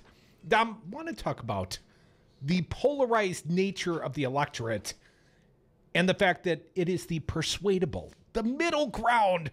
You know, as Scott Walker jokes, the 4 or 5 undecideds in the state of Wisconsin that may determine the outcome of the election. And we've got some online. Voters in this battleground state appear to be as polarized as they could possibly be going into the 2018 election. GOP Governor Scotty Wanker led his re-election race 95% to 1% amongst Republican voters in a recent poll by Suffolk University. And he trailed among Democrats 1% to 95%. So not much middle ground there. No. Dems, 95% approve. Democrats, 95% disapprove. Talking about Scott Walker. Democratic U.S. Senator Tammy Baldwin led her re-election race 97% to 0% amongst Dems and trailed 1% to 96% among Republicans. She picked up 1% of Republicans, Dom. She's moving in the right direction. That's real progress. GOP President Donald Trump is winning 90% approval from voters in his own party. I mean, that is, you know, I get the whole Scotty Walker, whatever. He's been close and he cut some taxes and low unemployment. But I really cannot tell you I understand the 90% approval amongst Republicans in the state of Wisconsin and under 5% approval from voters in the other party. Well, that makes a little more sense to me, Dom. Nearly 90% of Republican voters in Wisconsin think the economy has gotten better in the past year, according to a survey by Marquette. Only 14% of Democrats think so. Do Democrats not own stock, Dom? Right. How's the 401k Because the stock doing? market's done just fine. Under Trump, Republican voters are 6 times more likely than Democrats to say the economy is improving. But it was the other way around under President Barack Obama. On the eve of Obama's 2012 re-election, Wisconsin Republicans were 10 times less likely than Democrats to say the economy was improving. I mean, you talk about partisan rose-colored glasses 10 times. I mean, really, when Barack Obama got elected, Lehman Brothers had just tanked in jobs a month under Bush. We started growing jobs under Obama. I mean, just that simple metric. What about the jobs? We created a lot of jobs under President Obama. But Republicans are completely dishonest. And I would say Democrats, 14% ago. Let's be honest about that. Whether we like it or not, whether we attribute it to Donald Trump or Scott Walker or not, the economy is pretty good. All these numbers call up a stark and familiar image of a state split in two between warring tribes whose members vote in lockstep and gotten lots of attention in this column. It's not the whole story of politics. Those warring tribes account for a little less than 60% of the Wisconsin electorate, the polls suggest. These are the most partisan and turnout wars, won by whichever side was more angry, fearful, excited, or organized. They consider themselves independent, but when pressed, admit they lean towards one party or another and usually vote that way. Dom, I've always thought of you as sort of a soft partisan. I'm getting softer the older I get. These voters also play a key role because if significant numbers of soft partisan and leaners stay home or cross over to the other side, it can cost their party the election. In Marquette's last poll, around 10% of Republican leaners said they plan to vote Democratic in the contest for governor and U.S. Senate, but almost no Democratic leaners said they planned to vote Republican. In other words, some soft partisans were defecting on the GOP side, but not on the Democratic side. If it continues, that pattern would be very damaging for Walker in his race for governor against challenger Tony Evers and very helpful to Baldwin in her race for Senate against Leah Vukmir. The remaining 10% of the Wisconsin electorate, roughly speaking, is made up of true independents, people who really don't favor either major party. This is the most persuadable, swingiest segment of the voting public. I've always heard you were a swinger, Don. Would you count yourself in there amongst the most persuadable? I am not persuadable. No, not this election cycle. Some of these people are more moderate in their politics. Some have very strong views that align them with Democrats on some issues and Republican on other issues. Their role is amplified by the fact that they are swingy and unpredictable. But it's dampened by the fact that they turn out at lower rates than partisan voters because they're less engaged, less ideological, more conflicted, and more disillusioned with politics. Why watch the speech when you can read the transcript, right, buddy? I don't have time for all the pomp and circumstance, Curdy. You want to take it from here? Or want me to keep going? All right. For the 2018 elections, there are several takeaways. The partisan divide has continued to grow in Wisconsin, and by some measures, it is as big as it can be mathematically. Candidates for high office can expect almost unanimous support from their own party and almost zero support from the other party. Ticket splitting is increasingly rare, and there are fewer persuadables than there used to be. As Walker once said to me, that 20% in the middle has shrunk to 5-6% maybe, or 5 or 6 people. But whether you define them broadly or narrowly, independents still decide most elections in this state. Right now, they are breaking towards Democrats, which is making Walker look more vulnerable than Baldwin at the moment. For both these incumbents on the November ballot, one thing about our politics hasn't really changed, no matter how big the partisan divide has grown. Both Walker and Baldwin must perform a classic balancing act. They have to whip up their most partisan supporters while winning the battle for swing voters and independents, many of whom are weary of political conflict and partisan appeals. In interviews with scores and scores of voters in Wisconsin over the past year, I have heard endless complaints about the partisan nature of our politics, the dysfunctional political culture, and the failure of politicians to work together, find common ground, and get things done. Political scientists take these complaints with a grain of salt because many of these same voters do vote in pretty partisan ways.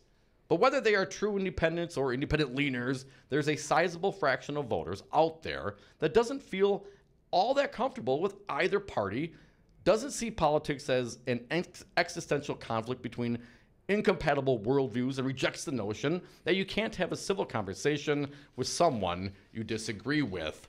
A lot of these voters feel like they're watching the political wars from the sidelines, but they have more power than some of them realize, and it will be felt in November.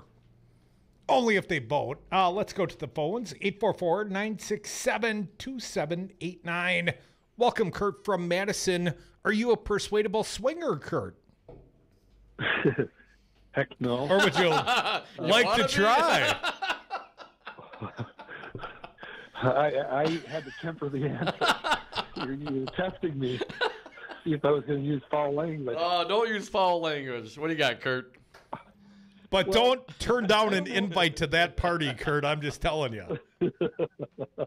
I don't know if you guys have spent much time navigating the Scotty Wanker's Wisconsin.gov website, but I went there for the first time today because of your discussion. And first, just the homepage is enough to make you throw up. But it almost seems like propaganda for political purpose, does it not? I don't even know which page you're on, Kurt, but whenever I've gone to the state resource, it seems like a partisan resource of the right. Yeah, and I hope someone from Steve Evers is listening to this show, his campaign, because one of the things I would like to see Evers do is take advantage and make, I had to navigate to the notes, where they do the weekly schedules of what's going on. But the thing is, if you try to read it, you don't know what is going on unless you're willing to download the PDF that breaks out everything that's going. So what I would like to see is on the very front page is a calendar of what Evers is going to do on a weekly basis. He's got staff to do it. Make the objective very clear and understandable so that anybody who visits the website can understand it. This is what he's done and the steps you have to take to navigate. It's 3 layers in, and it still doesn't tell you what he's doing. It tells you what Scott Walker's done in the past. Yeah, Scott Walker doesn't want you at his campaign stops. If you're not invitee, he doesn't want you there, Kurt. Yeah, and this is, I think Evers should get on the platform saying, I want everybody to know, and break down what's the mode of transportation, what's the cost to the taxpayers. These things can be easily calculated, and they can all be highly visible. That's what transparency really is. It's not the bull I've been trying to find. It's like, I don't see your transparency that you're bragging about. I can't find it. Where is it? So I hope Evers takes advantage of this and saying, yeah, I am going to change government. I am going to be transparent. The taxpayer, whether you're Republican or Democrat or independent, you're going to know what I'm doing on a weekly basis. You're going to know whether I'm taking the car or the plane, why I'm doing it, what it's cost, what the objective is, and what we're hoping to get out of the meeting. I mean, these are simple things that businesses do on a daily basis anytime someone attends a meeting, yet we can't seem to do it in government. Well, Kurt, if you want transparency, you got to bring a big checkbook. Let's not forget Scott Walker, very transparent with his plans. He told the widow Hendricks. First, we're going to divide and conquer. Go after the public sector unions. I mean, he was transparent. He told his donor base what it is he intended. He took Charles Koch or Ian Murphy pretending to be Charles Koch's call, told him all about what he intended to do, perhaps put protesters in the crowd, stir up but then, I thought twice about it because it could go bad for me effectively, right? Folks, we are the devil's advocates. Do not trust the governor. Go look at his schedule. I dare you. I dare you to tell me where Wanker is going to be for the rest of the week. You cannot find it. Unless you're on his super secret donor list, you're not invited. And governor or no governor, open records my ass. You will not find anything unless you do an open records request and you dig and dig and dig. And then, and only then, might you get your quote unquote transparency from this governor. But no, he doesn't publish a calendar, Kurt. It's kind of like the devil's advocates. Never know when a swinger party might come up. I have to go attend. Come back with us. Your phone calls welcome here, 844-967-2789.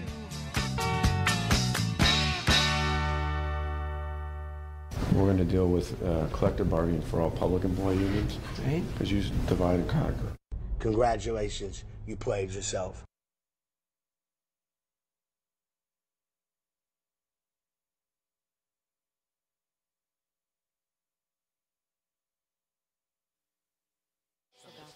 Ever worry that the anonymous millionaires are setting the agenda for our community with little or no accountability? I do. That's why I joined Citizen Action Organizing Co-op. My fellow members and I want to build a powerful and lasting progressive movement. Together, we can help determine the agenda in our own communities. Then we work with professional organizers and a team of leading strategists to make that agenda happen. We're working on health care, economic justice, child poverty, electing progressive candidates, and more. And our Radio Active campaign supports this station and the Resistance Radio Network. So, won't you come help us build a movement?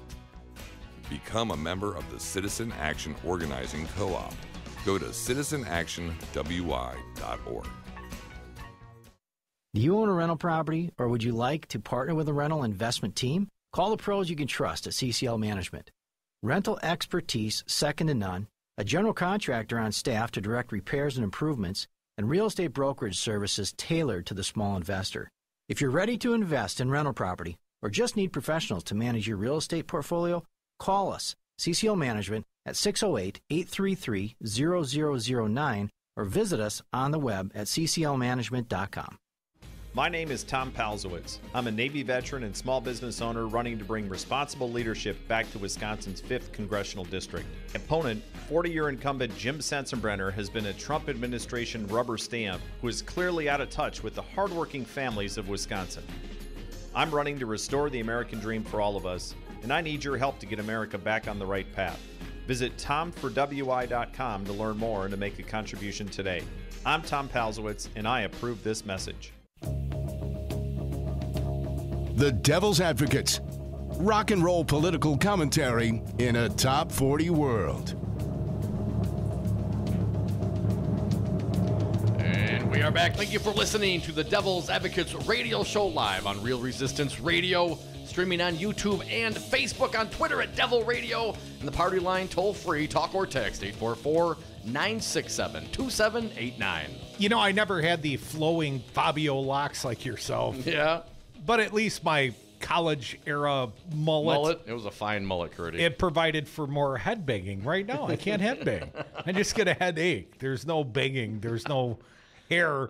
Turn it down. You're getting too old, Crudy. Get off my grass, you kids. 844-967-2789. You noisy kids can always join us here. Dom, wanted to talk more about polling. There is new polling out from CNN, and Trump's approval is down 6 points in a month and hits a low among independents. There they are again, the persuadable swingers, Dom. President Donald Trump's approval rating has fallen 6 points in the last month and stands at a new low among political independents, according to a new CNN poll conducted by SSRS. Overall, just 36% of people approve of the way the president is handling his job. That's down from 42% in August. I mean, that's a pretty significant drop. That's about a 16% drop in 1 month. Among independents, the drop has been sharper, from 47% approval last month to 31% now. Damn. Now, my math says that's about, something approaching a 50% drop? 30% drop? How's that work? Do you use the end number for the calculation? I mean, if he was at 47, he's at 31. That's a 16% drop. That's more than half of 31%, right? Yeah, I was never good with the stats. We're going to keep it moving. Don't do math on the radio. I don't do math on the radio, That's man. 4 points below his previous 2018 low of 35% approval among political independents in CNN polling, and 1 point below his previous all-time low among independents in CNN polling reached in November of 2017. Trump's numbers have slipped amid the release of an op-ed in the New York Times and reports about Bob Woodward's book. I mean, the full book's not even out. I got to think he held back some of the juicy details for the book release, which is tomorrow, but I read on. That will be released Tuesday. Both paint a picture of a White House in chaos, with staffers actively thwarting the president's agenda. A majority of Americans say the writer of the op-ed, an unnamed senior administration official, ought to publicly identify themselves. 58% say so. Do you think we'll have a public identification? Joe Scarborough this morning on MSNBC said they've narrowed it down. They think they know. Well, it's going to become public pretty quick. It. Yeah, let's hear it. I want to know. Dom, I bet it will include the term lodestar. You know I've heard perhaps it's Pence's chief of staff. I've heard the other one. And I heard this first from Ann Coulter. Jared Kushner, because you'd quit if you could. But if you're the son-in-law, what do? You got to stay and resist, apparently. Oh. It can only be Jared. If you ever want back in the New York social circles, you better be resisting or at least have some claim of, Dom, a majority of Americans, as we just read, a majority of Americans say the writer of the op-ed, an unnamed senior administration official, ought to publicly identify themselves. 58%, and 55%, 55, I can't drive 55%, think it is inappropriate for an administration official to work against the agenda of the president for whom she or he works. I don't disagree with that. I totally agree with that. But that's an administration issue. They should clean their house. And we like to name names around here. That anonymous stuff, that doesn't work for us. No, that's weak. The last anonymous was John Doe 2 Walker, right? There are sharp partisan splits on both questions, with 8 and 10 Republicans calling it inappropriate for a White House official to act against the president. About half of independents and about a third of Democrats say such behavior is inappropriate, put me in the third. Similarly, 85% of Republicans, 55% of independents, and 43% of Democrats say the writer of the op-ed ought to identify themselves, and a scant 13% of Americans think most administration officials are working against Trump in the ways described in the op-ed, while 59% say that at least some are acting that way, and just 17% say it's not happening at all, as the White House has claimed in response to the op-ed. That figure rises to 27% amongst Republicans. Just making it up, fake news. I mean, 47 down to 31% of independents. I know those swingers, the persuadable swingers, don't vote as much as the rest. Apparently have other ways to occupy their time. But that still means that this president is in trouble. This governor is in trouble. And you are in trouble if you don't stick around. More Devil's Advocates. The happy hour continues. What would you say you do here? I have no idea. I have no idea. Idiot. Join the resistance against dirty carpets. Call Zero Res Madison today for our summer special. Clean and sanitize 3 rooms for only $139. Call 608-848-9000 or schedule online at zeroresmadison.com. Zero Res, spell it forward or backward, it's the right way to clean. The Western Scrub Jay. I was taking my science class on a virtual reality bird watching expedition. All of a sudden, Charlie Kane shouts, "Arr! Arr!" He had spotted the elusive black swift, a bird rarely seen in the wild. For a brief moment, Charlie had not the eyes of a 9-year-old boy. He had the eyes of an eagle. Teachers just have better work stories. Find out how creative teaching can be at teachdfw.org. Brought to you by Teach and the Ad Council. 5nines, your local single-source IT solutions provider. Specializing in cloud technology, consulting, servers, networks, and hosting. We manage your IT so you can focus on running your business. Enjoy technology. Enjoy 5nines.com. Hi, everybody. If Scott Walker were made of cheese, would you eat him? I don't know, and I don't want to find out. That's why I listen to Real Resistance Radio. So, Jesse, why should someone buying a home pay for an agent when they can go online or call the number on a for sale sign? Great questions. First of all, never call the number on a sign to see a home. That's the seller's agent, and they don't represent your interests. If they show you a home outside of an open house, you forfeit your ability to have someone negotiate in your corner at no cost to you. Well, with interest rates still at historic lows, how can buyers still get a great deal and protect their rights? Step 1, find a buyer's agent that you trust. Your agent will best find the home that fits your needs, anticipate problems, and negotiate on your behalf from offer through closing day. And most home listing contracts stipulate that the seller's agent pays for the buyer's commission. Solidarity Realty. They're real, they're solid, they're honest. Whether buying or selling in Madison or Dane County, call Solidarity Realty, 608-284-9311, or find them at solidarityrealty.com. Have a drink at Regano's Roman Coin. This neighborhood corner tavern is as classic as the street it occupies. Family owned and operated since 1966, Regano's Roman Coin is located in a former Pabst Tide House on historic Brady Street, serving an array of craft beers with a focus on Wisconsin breweries. Also, weekly drink specials, trivia on Wednesdays, seasonal sporting events, parties hosted for all occasions, and pet friendly. Open 11 a.m. Tuesday through Friday, 10 a.m. Saturday and Sunday. Closed on Monday. Regano's Roman Coin, Milwaukee's pet friendly, cash only order and classic corner tavern. The Devil's Advocates. Tom Perez, chair of the Democratic National Committee. Scott Walker went on something of a Twitter storm, very Trumpian. What do you think this foretells for Scott Walker's future as the governor of the state of Wisconsin? Wisconsinites have woken up. He talked about we need an optimistic message. How can you make people feel optimistic when you take away their health care? How can you make people optimistic when you take away the right to bargain? How can you make people feel optimistic when you're gerrymandering the heck out of districts? Radio for the 99%.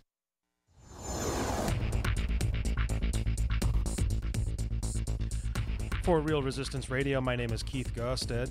This weekend is Fighting Bobfest at several locations around the state. Fighting Bobfest is the annual gathering of Wisconsin progressive activists. All events are free and open to all progressives.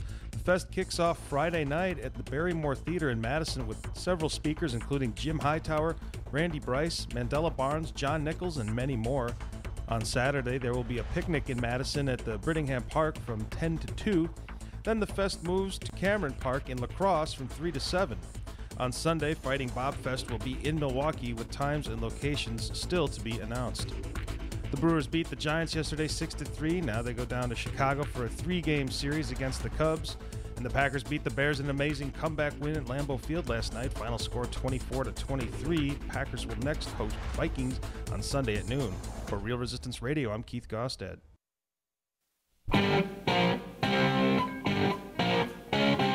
The Devil's Advocates, making radio great again.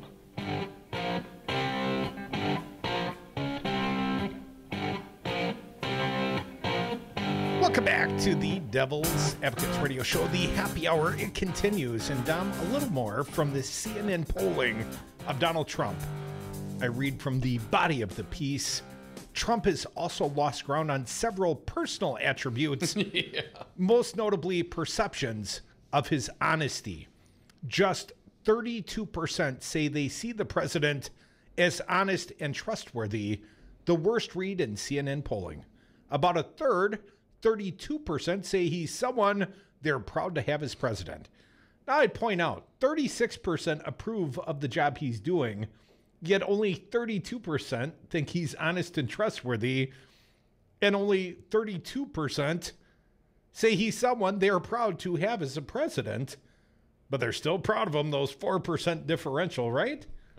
I mean, you can't be proud of him, can't trust the man, but he's doing a hell of a job. But the economy is what it is, so we'll take it. Only 36% say he cares about people like you, another new low. And just 30% say he'll unite the country and not divide it, matching his previous low on that measure from November of 2017. 4 in 10 say the president can bring the kind of change the country needs, down 5 points from March and matching a November 17th low, November of 2017 low. And 60%, 60, say the president does not respect the rule of law. Not significantly changed since March. We all knew it all along. As on the president's approval rating, the shifts in Trump's favorability rating and attributes are driven largely by movement among independents, the persuadable swinger types. The share saying they have an unfavorable view of the president is up 10 points since June, and there have been 10-point declines since March among independents in the share who say Trump is someone they are proud to have as president.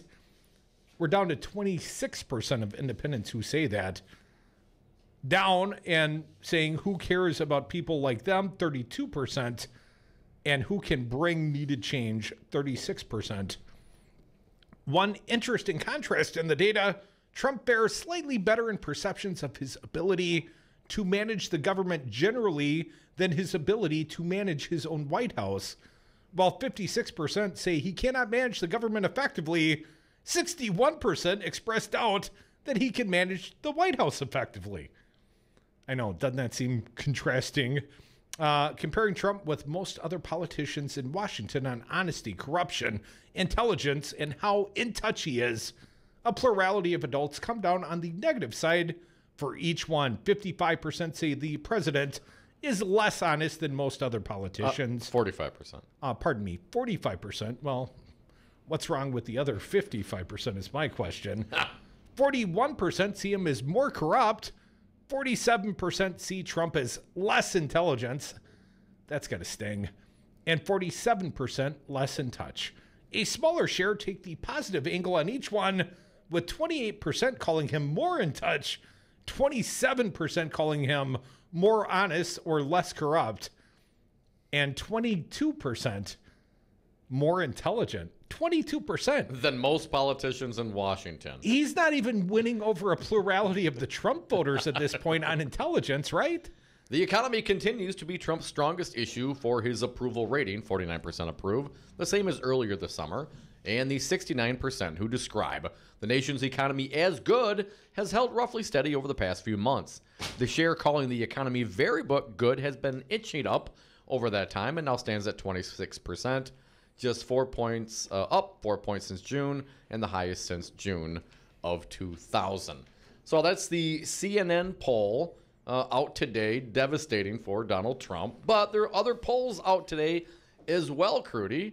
I'm going to go to realclearpolitics.com. Don't drop a Rasmussen. Don't drop a Rasmussen. Rasmussen has approval at 48%, disapproval at 51%. Which gives disapproval a +3. That is the most generous of the polls dropped today. Gallup has a disapproval of +14. Quinnipiac has a disapproval of 16. Of course, we already talked about the disapproval of 20 points, approve of 37%, disapprove 57% from the CNN poll. Why doesn't Rasmussen just rebrand to Grand Old Polling? And we haven't looked into the... You know, you got to see the breakdown, right? How many Republicans? The crosstabs. Yeah, you got to see. Well, we haven't. That's the numbers. But, you know, come on. Polls are going to come out up 48% approval of Donald Trump. Really? According to Rasmussen. That's effectively 1 and 2. I'm looking around.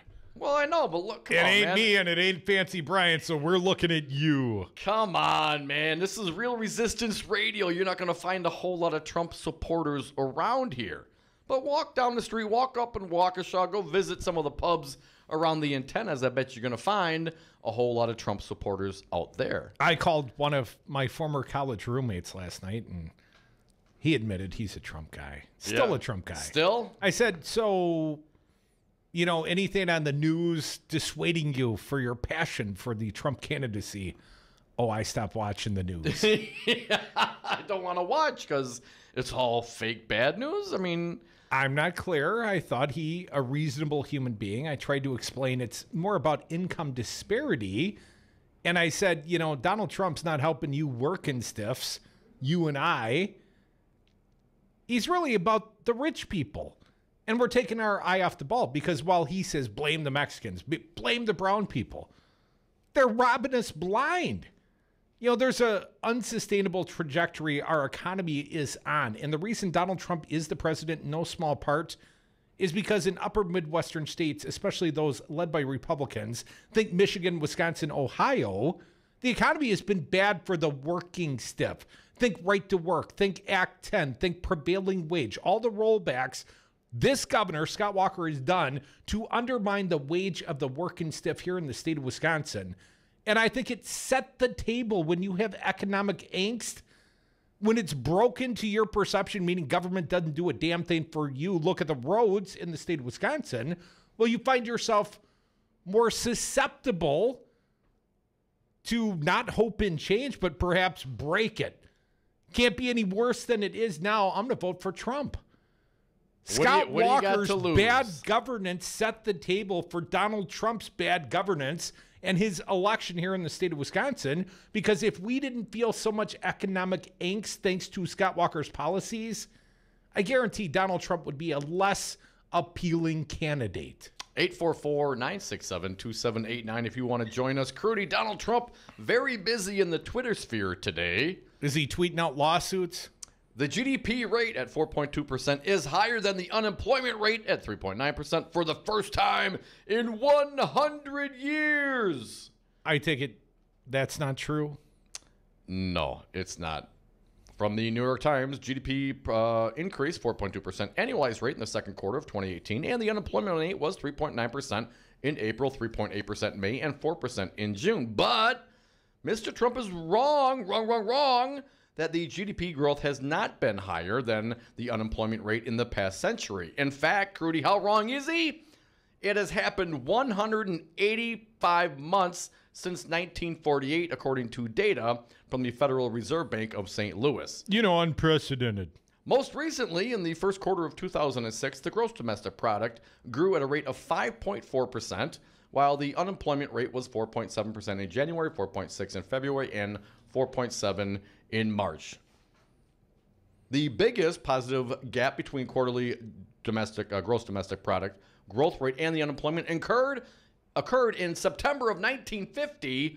The jobless rate was 4.4%, and GDP increased at 16.5% in the third quarter. Damn.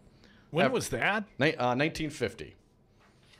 But good GDP growth back then, Crudy. So what about this? Okay, GDP, we hear. Now, this has been a second quarter revised up from 4.1 to 4.2. Trump's all over it, right? Oh, it's the greatest GDP. This is great, better ever than Obama ever did, right? No, it's not right. It's not right. It's not true. It's not factual. I'm looking at here, Crudy, from Statista.com. Now, this doesn't have the upperly revised 4.2% from last quarter, but before that, under Trump, 2.2, 2.3, 2.8, 3, second quarter of 2017. 1.8, 1.8, 1.9, 2.3, second quarter of 16. So there's Trump. Now you look further back. President Obama, second quarter of 2014, 5.1%. Again, this is quarterly numbers. Also, following that up with a 4.9%. Even back further in third quarter of 2011, he was down 0.1% under Obama, but fourth quarter up 4.7%. So lots of swings going on back and forth under President Barack Obama. We had a little more volatile economy, but it's certainly leveled out and gotten more steady since then. But to say that this is all because of President Trump's efforts, I think is certainly misguided. Do you think we have a sugar-fueled economy? Do you think that the tax cuts for the wealthiest help spur a burst of economic growth, and now we're going to pay the piper? Well, when borrowing increases by trillions of dollars, no. I mean, sooner or later, that comes home to roost. And where are all my fiscally conservative Republicans out there? Because when it was Barack Obama, when it was the Democrats trying to stave off a worldwide depression that we were at the precipice of when Obama won, George Bush's economy. Well, hell, we got to be concerned about the deficit, the national debt. We can't do this. We can't do that. No. But then they get in power, and what do? Well, they suck all the money out of the economy. Well, give these tax breaks to the wealthy, all the wealthy folks, $1.5 trillion worth. And now we're going to give it a little time, maybe come back after the midterms. And how are the Republicans propose to fix the problem they helped create? Well, they're going to go to work on Social Security and Medicare. Well, Dominic, you found something on the market pages. Goldman Bear Market Risk Indicator at highest since 1969. That's like 50 years. A Goldman Sachs Group Incorporated indicator designed to provide a reasonable signal for future bear market risk has risen to the highest in almost 50 years. That's a good indicator one should sell. The firm's Bull Bear Index, which is based on measures of equity valuation, growth momentum, unemployment, inflation, and the yield curve. And if the yield curve inverts, that is another sign of a recession or depression coming. I understand it's already done that. Is now at levels last seen in 1969.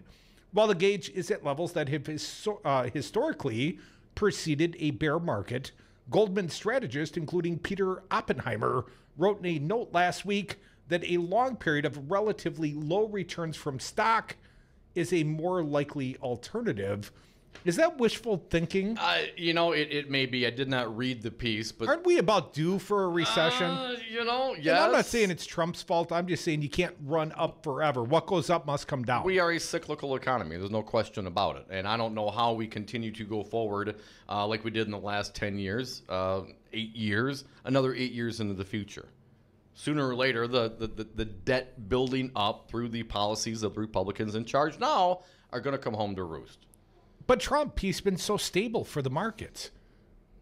Tariffs and tariffs. One threats more thing. And boycotts against individual corporations. Hey, let's go to break, then we'll come back and take some phone calls. On the way out, Crudy, speaking of tariffs, thank you, the AP, China's trade surplus with the United States widened to a record $31 billion in August as exports surged despite American tariff hikes. What? So more tariffs? More tariffs? I mean, again, we need more tariffs, right? Our surplus with China, a record $31 billion in August of 2018. Meaning we're buying more Chinese goods by $31 billion than they're buying American-made goods. Yes. Yes. And now, how is the tariffs China working now?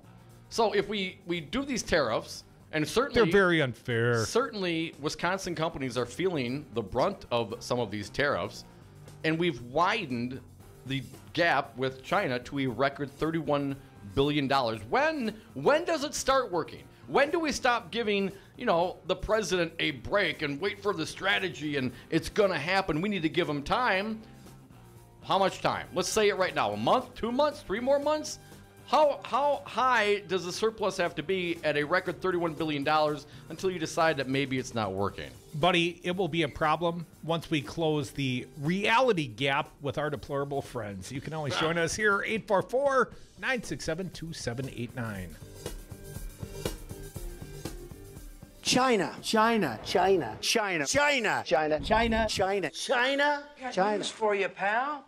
They're going to nail us no matter what we do. Our economy's on fire. Brad Zog, owner of Zero Res Madison. Brad, why should people use Zero Res Madison? Why wouldn't you clean your carpets like this? We've got a patented system. We also do another step that most people don't do. We have a double rotating brush machine that we use when we pre-treat the carpet. So this helps dig up any of that stuff that's deeper in your carpet that the vacuum doesn't get. We're going to provide that intermediary step before we clean with our empowered water. Call Zero Res today, 608-848-9000. Zero Res. Spell it forward or backward. It's the right way to clean.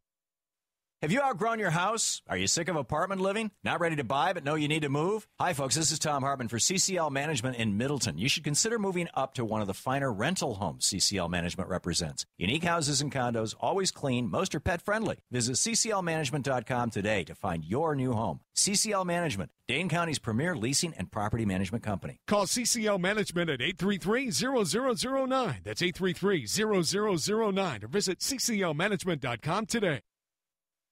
Hi, I'm Todd Stryker, President and CEO of Five Nines. Have you got your head in the clouds on how to manage IT for your enterprise? We can make your dreams a reality. With our enterprise cloud technology, consulting, servers, networks, and hosting, we'll manage your IT so you can focus on running your business. Consider Five Nines your personal enterprise IT solution. Enjoy technology. For more information, visit fivenines.com. That's the number 5, NINES.com. The Forum, hosted by Sherwin Hughes, exclusively on Real Resistance Radio. Call in live at 844-967-2789 and give your thoughts, feelings, and opinions on local and national topics. Monday through Friday from 8 a.m. until 11 a.m., it will not be what you expect to hear, but we will definitely give you what you need to know. That's The Forum, hosted by Sherwin Hughes on Real Resistance Radio. Always streaming live on realresistanceradio.com. The Devil's Advocates, so relevant they have 1 foot in tomorrow. And we are back. Thank you for listening to the Devil's Advocates radio show live on Real Resistance Radio. Phone lines are open. We're going to take some calls right now at 844-967-2789. Bill from Oconomowoc, you are up. Thanks for calling, Bill. What do you got today? Hey, Bill. Good afternoon. So whatever happened to the deficit clock? Did they unplug it? Remember how that was spinning? I think we ought to plug it in. Now, maybe they burnt it up because it just couldn't. I mean, that was an overload. But talking about Trump versus Obama, look at how the Dow doubled during Obama's term. And if you look at just kind of what you're just talking about, Obama's got him beat hands down. No question about it. Now, granted, I mean, we were really low, Bill, at the time. But right now, the U.S. national debt, as described on the usdebtclock.org, stands at $21.42 trillion. And it keeps going up right before our eyes. It's like my electric meter on 23,000 watts. Right. Hey, thanks for the call, Bill. We're going to keep on going. 844-967-2789. Joel from Stevens Point. You are next. Thanks for calling, Joe. What do you got today? Hey, what's up, fellas? Hey, man. Yeah, stock buybacks is in a 0% lending atmosphere is a great majority of the stock market that has gone up. And where do these companies get the money for the stock buybacks, to your opinion, Joe? They go, well, there's only 23 loaning entities that can go to the Fed discount window and access that. So that's, you get, if you're one of those 23 people or 23 entities that can go and grab 0% bank-to-bank lending Get some rate, free money. good for you. Right, but everybody else from the buybacks, Joe, here's the answer. The corporations who are doing all the stock buybacks now, well, they were motivated to do so from the most recent tax cuts provided by the Republicans. Remember the money that was supposed to go to the working folks? Mm-hmm. Yeah. Yeah, I do remember that. And but at the end of the day, it's the same thing that we just got done doing with Obama. And that's how we saw, like, Jeff Bezos is now, what, Amazon is a $1 trillion company. Apple is a $1 trillion company. But at the end of the day, you know, look at Walmart. The average Walmart worker, according to Chris Hedges, works 28 hours. See, you know, these are statistics that never come out because we're just so busy, you know, just reading, you know, half of the country doesn't vote because, you know, we've got mashed up statistics going on here. And at the end of the day, I think it's why Barack Obama is running around right now. Let's not forget that the Democrats are in the worst losing streak in 100 years. This is not normal. So if we feel like we've been doing enough, that's good. You know, I'm hypercritical. I still think it's a fat camp. I think it's the Democrats are just like, how could you not rise above Trump? You know, it shouldn't be close. But for the fact that the top 20 manufacturing cities broke for Trump and we got nothing to talk about, again, I just say we are devoid of any big ideas. There's nothing happening from the Democratic Party. Joe, if you were in charge, you're the guy. You're the guy in charge of the National Democratic Party. What do you focus on? What would you do to motivate folks to come over to your side? What do you think needs to be done that is lacking right now? Okay, look at the money that the DCCC has just raised. They're all happy. Everybody's just, you know, going bonkers. They raised $193 million. What's the messaging behind that? There's got to be a message. We don't ever hear about that. You know, it's just don't talk about that. What I'm gonna say here, Dom and Crew, is that you take the top thing, the top 10 things that we've all been pushing for. You go Medicare for all. Like if you're an average worker at 28 hours, and Walmart is the biggest private employer, can we not see a problem? Look at all the temp agencies are the biggest employers on Wall Street. So there is, you know, direct something from the economy, direct something from real rot that is going on out there, but legalizing marijuana. Look at that. Look at what that would do for Black Lives Matter. Look at what that would do for the education. You wouldn't have to answer on the, you know, if you smoke weed on your application form. What if you went, and by the way, 70% of the country generally wants to legalize this thing, but we can't get the scammed out Democrats to ever step up for the people. Okay, and then look at the EPA. You look at people want to do something about climate change, but I'll tell you what, again, and I know I was kind of you know, stepping on people's balls on you know, with the you know, kind of the criticism, the observations, Joe. Yeah. Continue your ball busting, Joe. Yeah, no, and I know, but it doesn't matter when you have 28 hours for the average worker on Medicare. Obamacare doesn't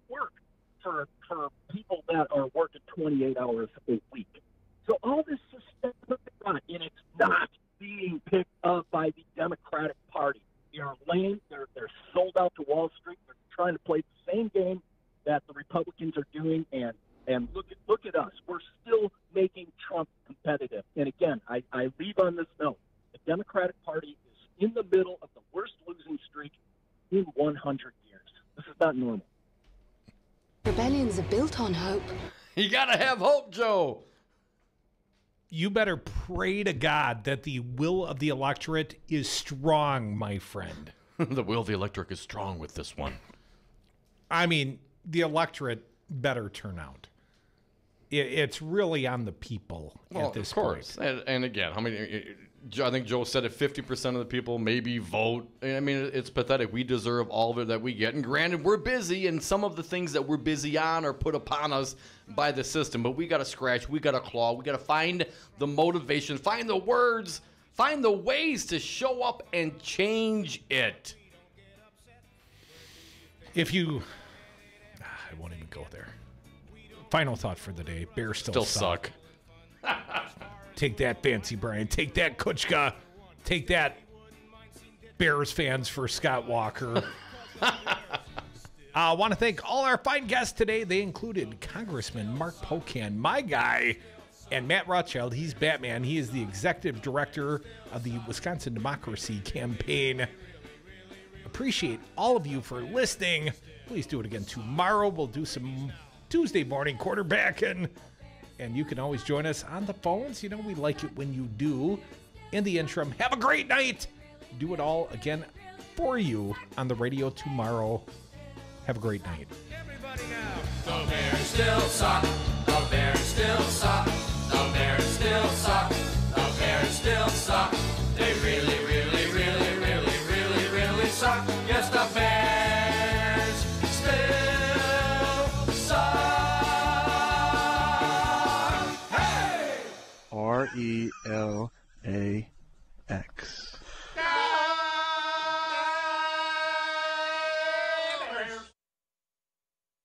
You concerned about speaking up at work? Do you feel like you have no say in your day-to-day work routine? Join Teamsters Local 344. Call 414-258-4545. Get a seat at the table. Join your brothers and sisters in negotiating